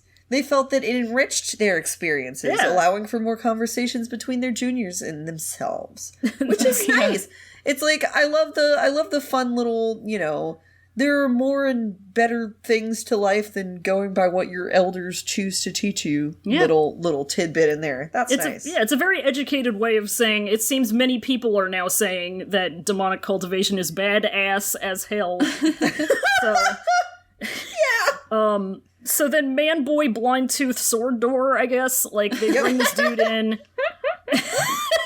Man, boy, blind tooth, sword door. And they come in, he flaunts some canines at them. Yeah, he's got his fucking MXTX really said, I'm giving this full anime monster girl fang. Yep. It's the full dependable sign of a normal and trustworthy character. Normal and regular person who is exactly who they claim to be. Long teeth. Normal and regular. Long teeth. Looking a little bit long in the teeth. He, of course, needs to be introduced as really good looking, too. Oh, yeah. And I find humor in this because I imagine it being from Wei Wuxian's point of view. It's just Wei Wuxian immediately needing to gauge every new encounter's hotness level. Especially with the bandana over his eyes. I think the description is something that's like, he's got a good jawline. He'd probably be handsome if he wasn't, He'd probably be handsome if I could see the rest of him. Yeah, Wei Wuxian puts a lot of thought into this, which is totally normal and straight. Yeah. He's also like, it says that he looks somewhere between a boy and a man. Mm-hmm. He's a guy. He's just a dude. He's just a little dude. Yeah. Jin Liang's the only one who's like, we don't know this dude. Should we be helping him? And of course the Lan boys are like, he's fucking dying. We're gonna help him regardless. Yeah, sorry about it. And Jin Liang's like, alright, that's on you. Yeah. That's on you. They're like, they're like, we need to help him because it's our code. But you're right, he could be evil.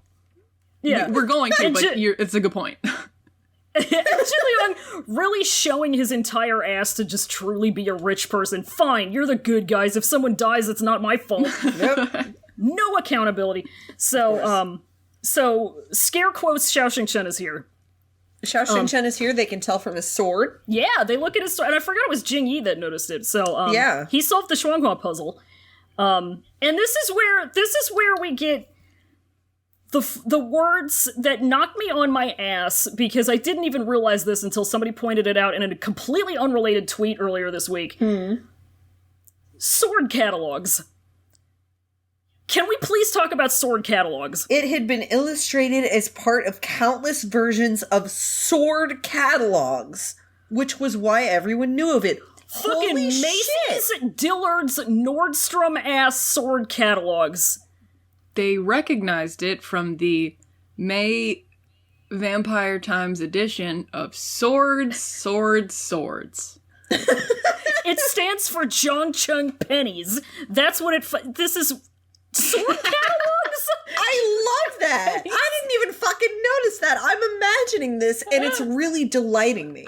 Everybody just gets a copy mailed to their houses, and they get to look through them and see what's the hottest. Now you can have your own Shuanghua. Licking their finger and turning the page like, needle is a weapon of revenge. Interesting. It's just, there's a full 1-page ad that just says, Widow's Wail! And then... Sword catalogs. So, it's delightful. Sword catalogs. and the fact that there's multiple, too. It's not like it's like an almanac or something. Like, it's not like there's one. Yeah. It's like... You gotta know all of the famous swords of the famous cultivators. You gotta know them. You're quizzed on it. It's one of the things you learn. Do you think Wei Wuxian's is in there? Oh, hell yeah. Yeah, it's gotta Actually, be. oh no, they probably wouldn't allow them to do that. But no, they probably have it in there as like a, watch out for this sword. It's bad news. Okay, yeah. Yeah, Definitely. look out for the sword named whatever. You don't want to get in its way. So they quote unquote figure out that this dude is quote unquote Xiao Xingchen. No spoilers. He's Xiao Xingchen, totally. Yeah. And one of the kids is like so taken aback by this discovery that he does the extremely rude and terrible thing of like trying to reach out to take off dude's blindfold. Yeah. And dude can tell, and he's like, oh no, you can't. And Wei Wuxian's like, oh No, the kid's eyes, like, they hurty. the kid's like, oh, I'm sorry, I didn't mean to do it. Like, really? Whatever. Sorry, I almost accidentally removed your blindfold. My bad. And the guy's like, he's like shaking, and he's like in pain, and he's like, it's fine.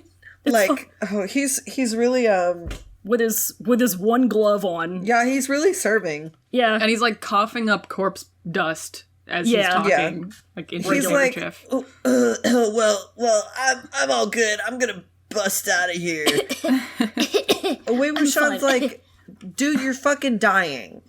And at Xiao Xingchen's like, oh, word? Cool. Well, that's even better then. yeah, well, peace out. But yeah, and at the top of the very last page in this PDF, we get the exchange. Xiao Xingchen, is it severe? Wei Wuxian, is it popping?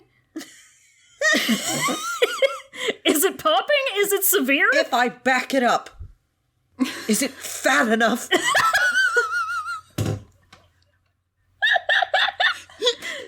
If you got a big elephant noise, let me search you. You know?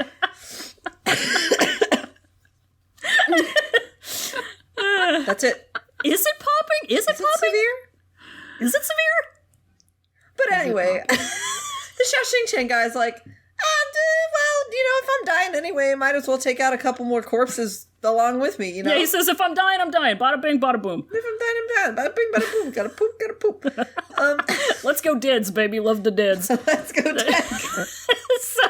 And the boys are like, they're like so mad that this guy is just throwing his own life away. Yeah. They're like, how dare you? Jingy's like, Dr. Mo's gonna cure you. You gotta stay here.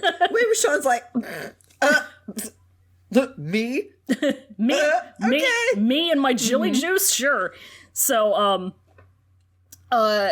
he like, whatever. We get the line, an ocean of corpses, which is the most Metalocalypse fucking thing I've heard in a few chapters. You'll be drowned in an ocean of corpses sooner or later.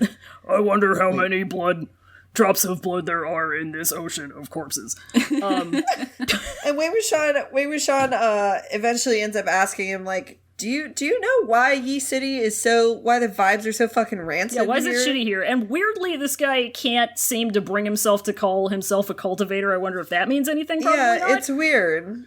But he does. It's weird. It's weird that he makes this purposeful obfuscation. Either that, or he can't bring himself to do it. Yeah. Which I think he probably can't bring himself to call himself a cultivator.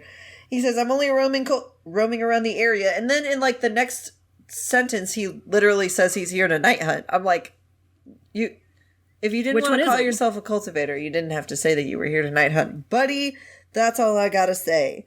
But yeah, and then the mannequin girls. He's like, anyway, this place sucks. You got to get out of here. And then the mannequin girls. Yeah, they start the sisters. Yeah, We actually get a character in the narrative saying, "Who shouldn't come here?" Who shouldn't come here?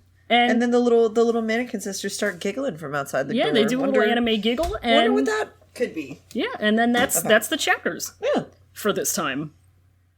That's it for the chapters of this time. The chapters of this episode.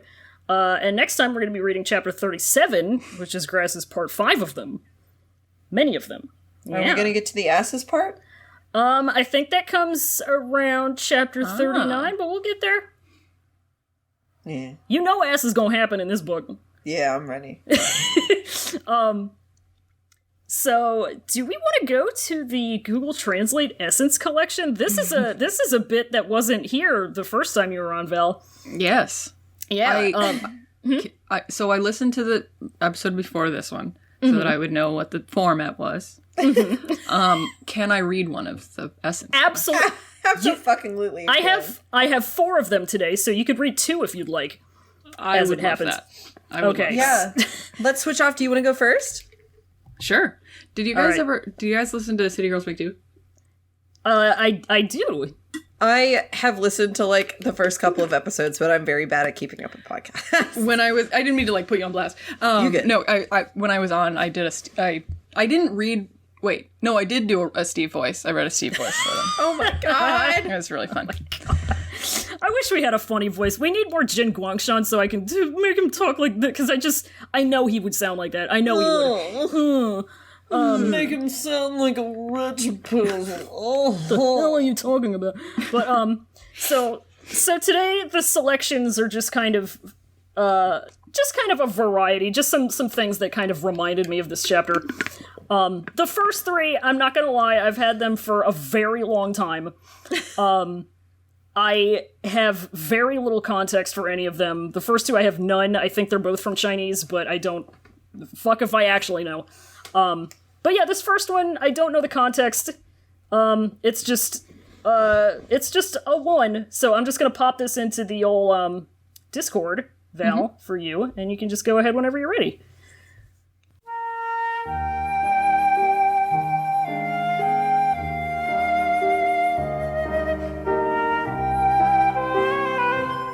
People are made up of flesh and blood, eating whole grains, having 7 emotions and 6 desires, breathing and living in an ordinary way because of the difference in genes.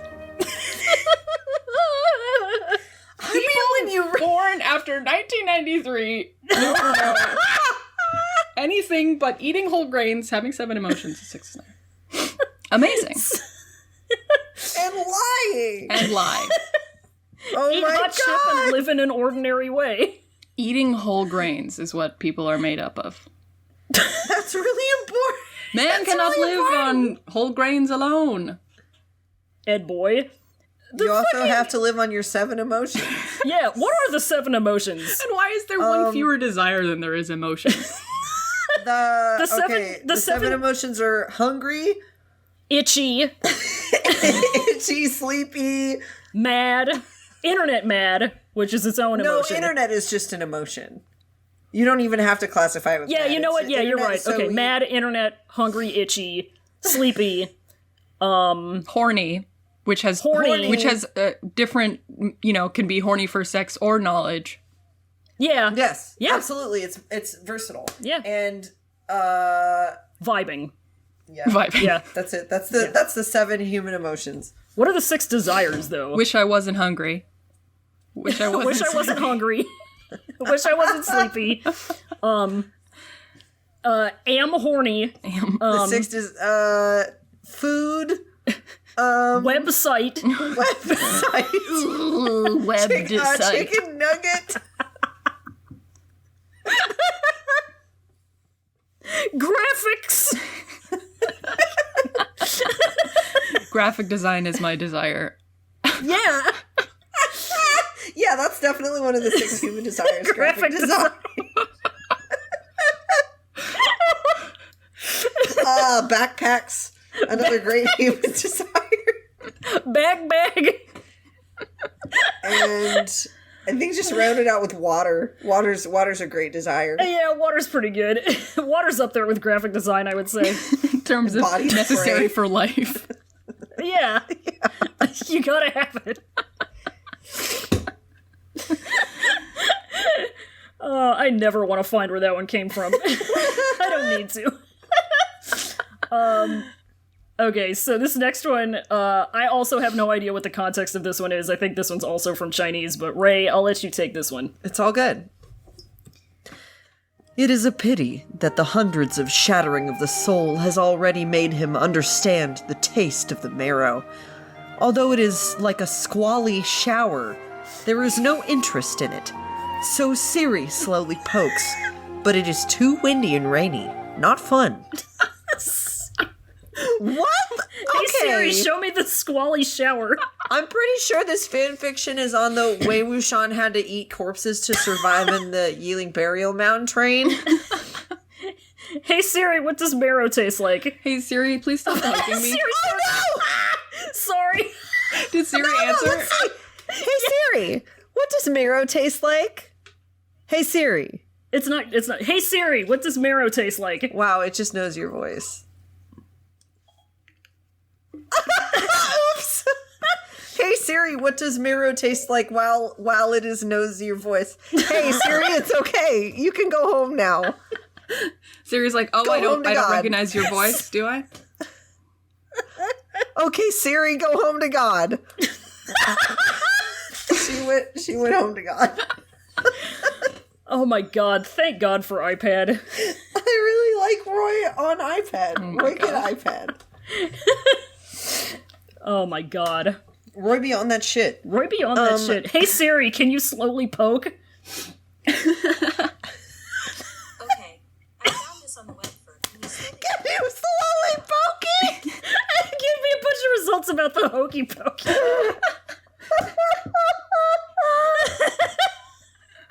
Thanks, Siri. Wow. That's enough. Go home, Siri. Siri, get off of my screen. She won't leave. Go away, Siri. Jesus. Good God. Good Lord.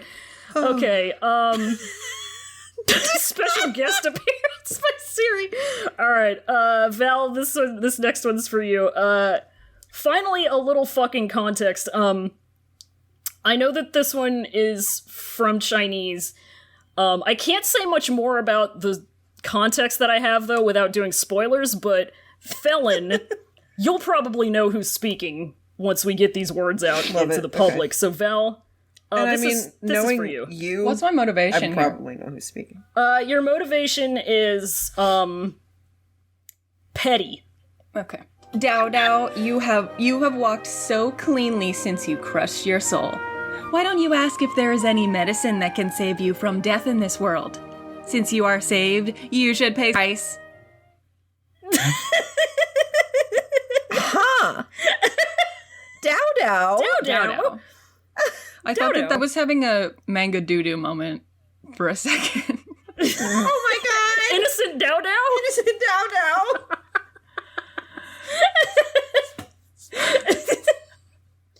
Why don't you ask if there is any medicine that can save you from death in this world? I think go for it. Who are you asking? Shoot your shot.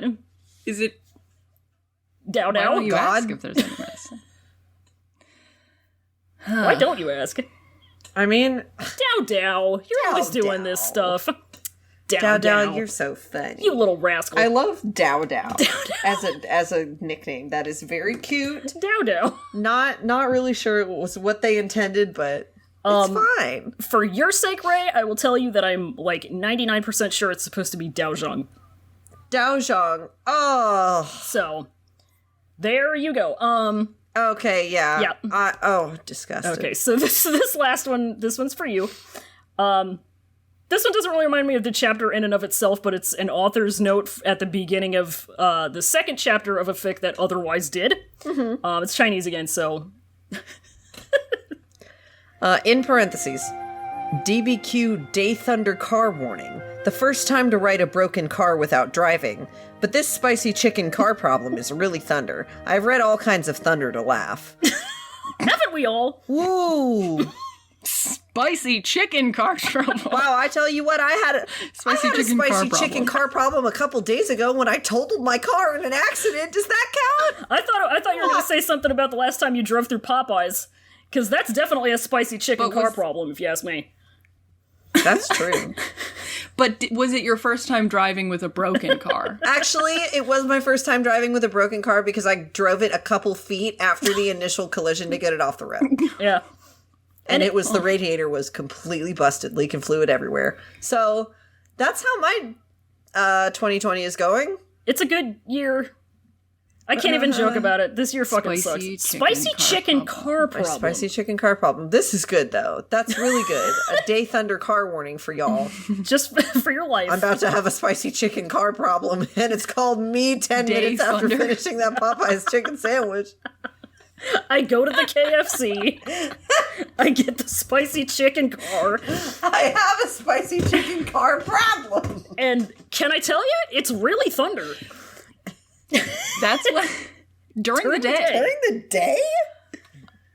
Is that when you eat chicken and Lie. spicy chicken and then you fart Yes, in that your was car and that it was a smells joke. like That was spicy the ball I was trying to hit there. Eat hot chicken and lie. all right. Eat hot chicken and lie. It's it's a mood. Good session. Absolutely. Why don't we go to questions? We got a bunch of questions this week. Wow, we have a lot of questions. Yeah. Right. We're going long this week. We're I think going I'm extremely fine long. with it. But questions if Can I read them? sure. Or is that going to take too much time? I mean, how about I think the ones that you will be able to read, you'd be able to read the Twitter ones that people ask us, because people ask some questions on Twitter. yeah.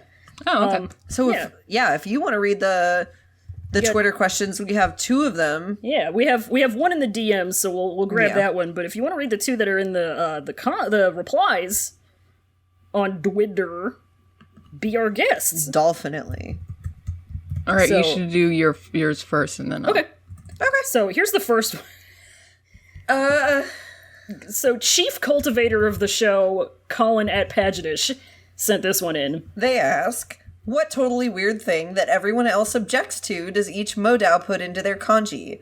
I personally put lentils and hominy in because I need all the carbs and all the other sex can fight me over it. Now here's my thing. I don't know what is and isn't objectionable to put in kanji. You've never eaten it. I've never eaten it. I don't think. So Would I you put enjoy nothing it? on it.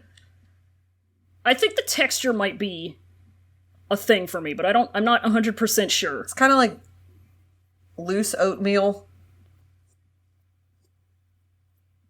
I mean, I prefer It's my like a oatmeal on the thicker porridge. side, but I do like me a good oatmeal. It's like a porridge. It's very it's nice. Glutinous rice. Yeah, and you typically put You know I like me some gluten. oh yeah. Typically you put some little pork shreds and you put some scallion and ginger. And it's a nice usually a bland little treat. It's very good. I've never made kanji before, but I would like to. I don't have a rice cooker that is big enough or customizable enough. I'm not sure what counts as weird anyway, but I think it's probably just anything that you would not expect to see in like a bowl of savory breakfast grain. Okay. Maple syrup. That is not unusual. That's really good, Val. Okay, I don't know. Oh. You know what? Let's try.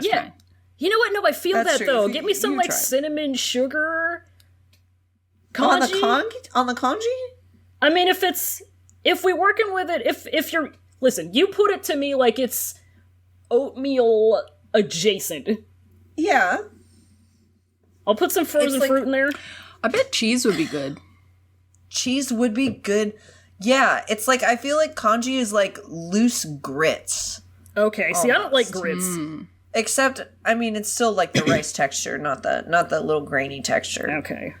So I think you might enjoy it, but it's typically more, as far as I have seen, it's typically more of a savory boy. So I don't know. What do you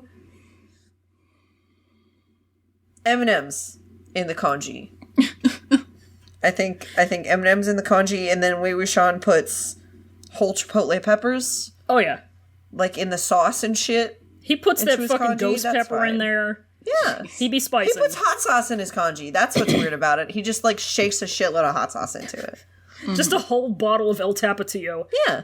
I wish I knew more about congee to like really figure out what the weirdest possible shit you could put on it is, but you know, it is what it is. It'd be like that. How about you, Val? Oh, well, you said maple syrup. I don't Yeah. know. I don't understand it. Yeah. Mood. I think my answer is Big ol' cheese. Cheese. Yeah, there you go. Oh, yeah. Oh, God, we have so many questions on Tumblr, aka 4 questions. You also have 2 on Twitter. Yeah. Do you want to do the Yeah. Twitter ones first? Yeah, let's do the Twitter ones. Yeah. Okay, so this one is very similar. In the spirit... Oh, do I say who it's from? Yeah. Okay, so at Ask Jovery asks... Yeah, friend of the show. In the spirit of Wei Wuxian's noxious kanji, what food sins do you think your faves and not faves commit? For example, LXC definitely puts mayonnaise on foods that should not have mayonnaise. I am. Oh, Oh, God. 100%. Oh, God. Fucking... Catch... Jong Chung salts everything. Everything. Before tasting it. That's like my dad's old drummer, like, taking salt and just salting his pizza. Oh, God. Horrible. Catch Huaisong just snacking on a stick of butter. Huaisong gets high as fuck and just takes everything out of his fridge and compiles it into one dish. That's what Huaisong does. Just everything on the kitchen table and with like just a big bowl in one hand, sweeping everything off of the table into it. Let's get some of this in here. Like That's Kirby. what I saw. Yeah. I saw this dude, I think he was a rapper on Instagram Live, brick shithouse of a dude. He had a black garbage bag in front of him, and he was opening snack-sized bags of chips and dumping them all in the garbage bag. He opened up like 20 of them, dumped them all in the garbage bag, shook them up, and just took that as his snack. Oh my bag. God.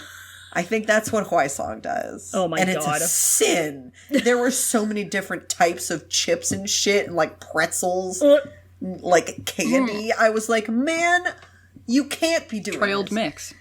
But Trailed mix. It's a high calorie, high carbohydrate, You're carbo loading. greasy trail mix. That's it. Ugh. I want to die.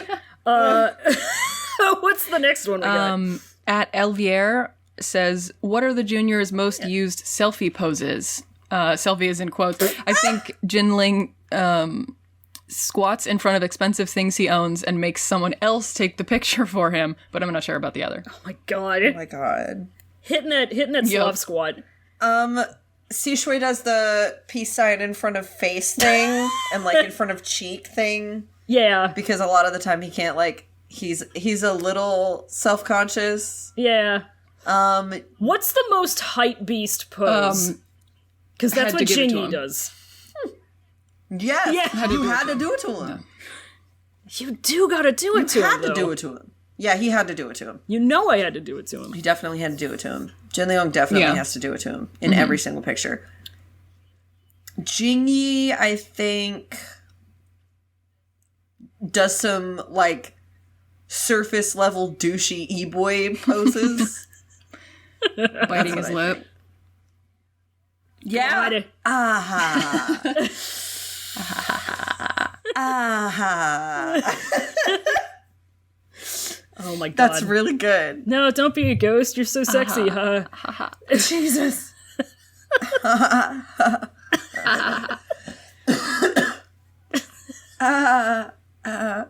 Good Lord. All right. And with that, we move on to Dembler. Tumblred. The first question is from Anonymous, and Anonymous asked, so, I feel like most of the MDZS characters would be an absolute nightmare to road trip with. Correct. Why are none of them allowed the aux cord? Ooh. Ooh. Lan Wangji only listens to classical music. Yeah. And Well, it's fine for a while, but then after like an hour, you're like, all right, I really want to.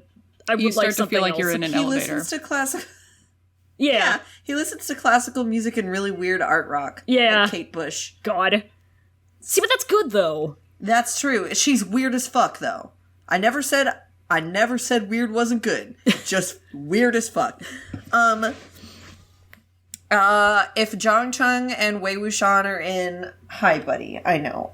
Is he hungry? Poor boy. Kitty. If Zhang Chung and Wei Wuxian are in the same car together, you cannot give Wei Wuxian the aux cord because he will either play shitty meme songs, he'll play Minecraft raps, or he'll play something that he knows will piss Zhang Chung off, but make everyone else kind of happy. Mm-hmm. And he specifically plays it just to piss Zhang Chung off. But that's why he can't be given the aux cord. Yeah. But does not say that that's why it is. Oh, absolutely not. Yeah, that's it. Oh, yeah. He alternatively, the only other thing that he'll put on is, like, Cupcake, and he knows all of the lyrics, and he yells them. Yeah. Yes.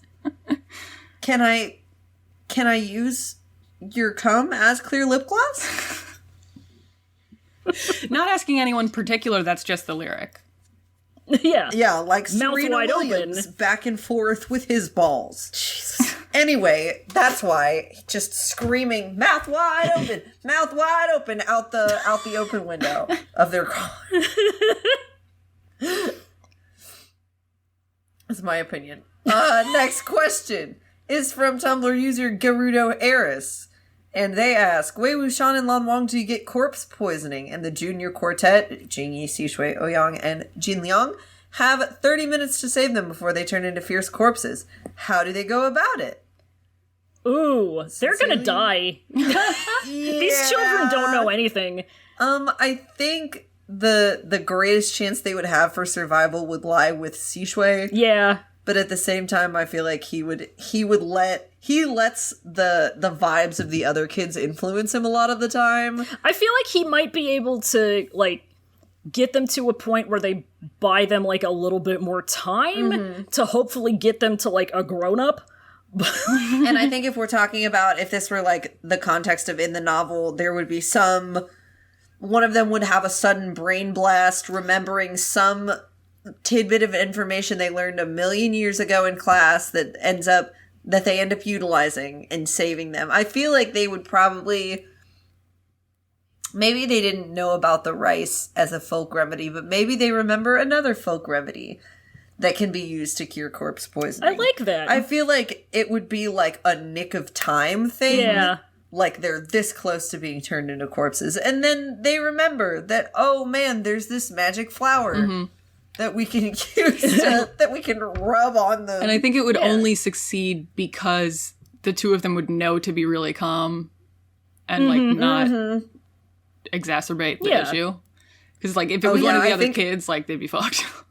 Oh yeah. Oh, yeah. They spend most of the initial part of it freaking out, and then once they figure out what to do, they're really nervous and anxious, but they're like, no, man, we gotta stay calm. We gotta do this for our seniors. Right.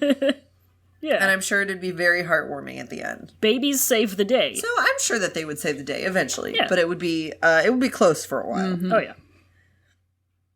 Our next question is from Anonymous. Anonymous said, I both hate and love that Wei Wuxian is Chinese Vampire Times Miss Frizzle. What other fun places does he take the kids on field trips? Outer space. Burial grounds. Underwater. He shrinks them down really tiny and they go into one of their bodies. They go into Lon John's bodies. It doesn't mean anything. Yeah. Yeah. Jesus. They send him. He hits up, what was it, Neptune or Jupiter with them? Or Saturn, where like, and they're all in spacesuits, and the kid's like, haha, this is bullshit. I'm taking my helmet off. And he takes his helmet off and his head freezes. I feel like that's how people are with like COVID and masks right now. And like going outside, actually, come to think of it. Anyway. Yep. Jin Liang takes his helmet off a little bit too soon in the decompression chamber, and his eyes start doing that fucked up thing like in Event Horizon. Oh no! That's where he gets his comeuppance. Exploded. And Sam Neill is there. Sam Neill is always there. What can I say? What other fun places? I would say he definitely takes them to like catacombs. Yeah. And like teaches them the parts of demonic cultivation that he's comfortable teaching them, that he knows will not hurt them. Yeah. And so he would go to areas that would have practical applications for that. Mm-hmm. You know? Yeah, like sometimes, listen, boys, listen, sometimes, and I want you to hear me out on this, all right? Sometimes you gotta. Sometimes you gotta. I don't know what to tell you. Sometimes you gotta learn from the you gotta, you know? That's just how it is. Hikaru, you gotta. Hikaru, you gotta. I really love that comparison, though. Oh my god. It's so he really good. is the fucking cool, crazy gay teacher.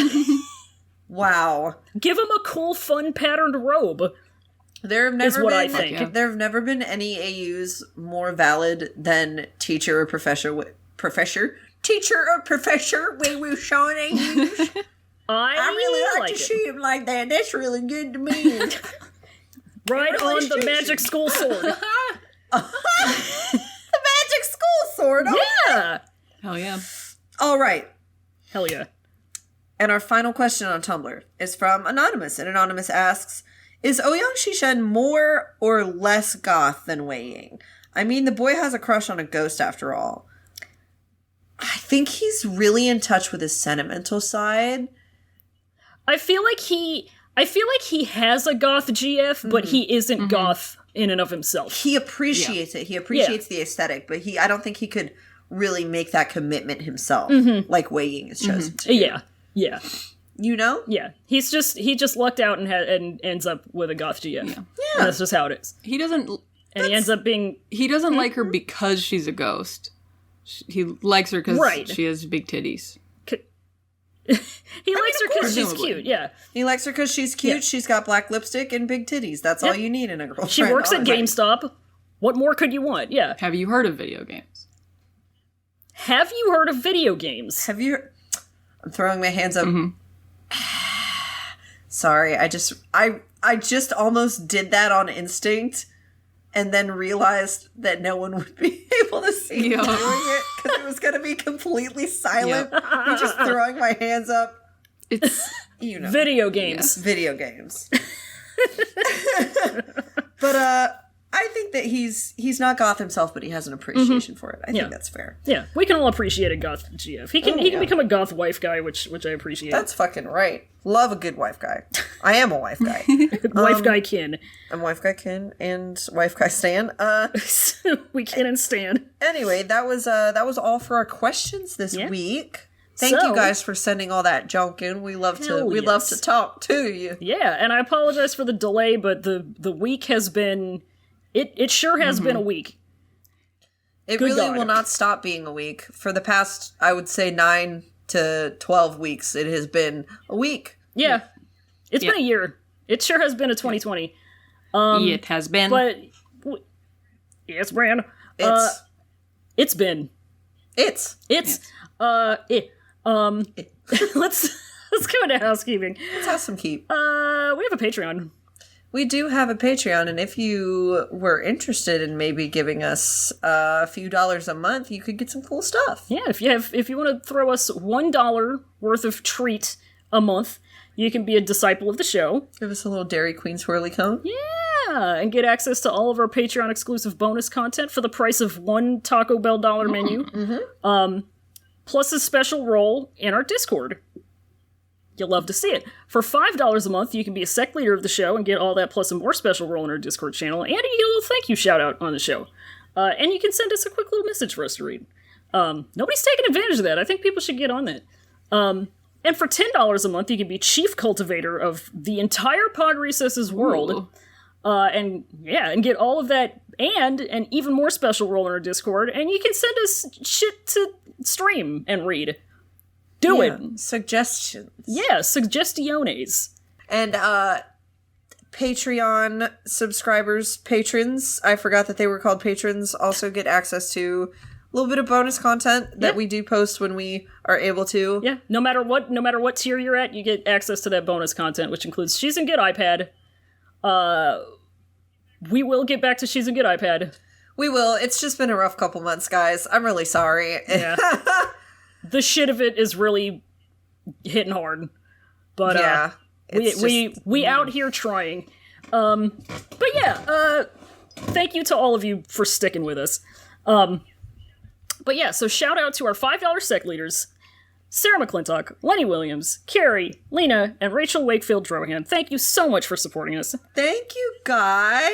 And a big ol' $10 thank you to our chief cultivators of the show, Scout Shiro, Scout Shiro, and Colin Arnold. And I will say, this is coming out on Saturday, right? Probably, yeah.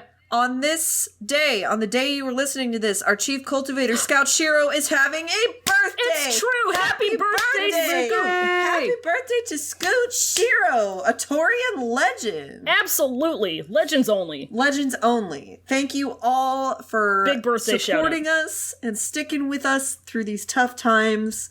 And another thank you to Noisepace.xyz for being our podcast network. Yes, thank you, Sec Leader Matt. Thank you so much, Sec Leader Matt GameCube. Check out Noisepace. You can find a lot of other very good podcasts, such as Jerking Git, Radish, City Girls Make Do, Fear Baiting, The Wonder Henry Years. Kissinger is Pokemon going to die. Henry Kissinger is Pokemon going to die. Which both Not of if I these just fine fellas are on. As it happens. We haven't been on an episode together yet, I don't think. Have we? No. Someday. I think it's time. Someday. Yeah, it will happen. Pokemon will happen. I'm speaking it into existence. It has to. You know? Once again, I'm Roy. I'm on Twitter at SemperFunny, and also at Yeeling Hypebeast, which is my Modal side blog. And I'm Fallon. I'm on Twitter at America's Burden. And Val, where can we find you? I'm Val Flight Cub. You can find me on Twitter at FlightCubB.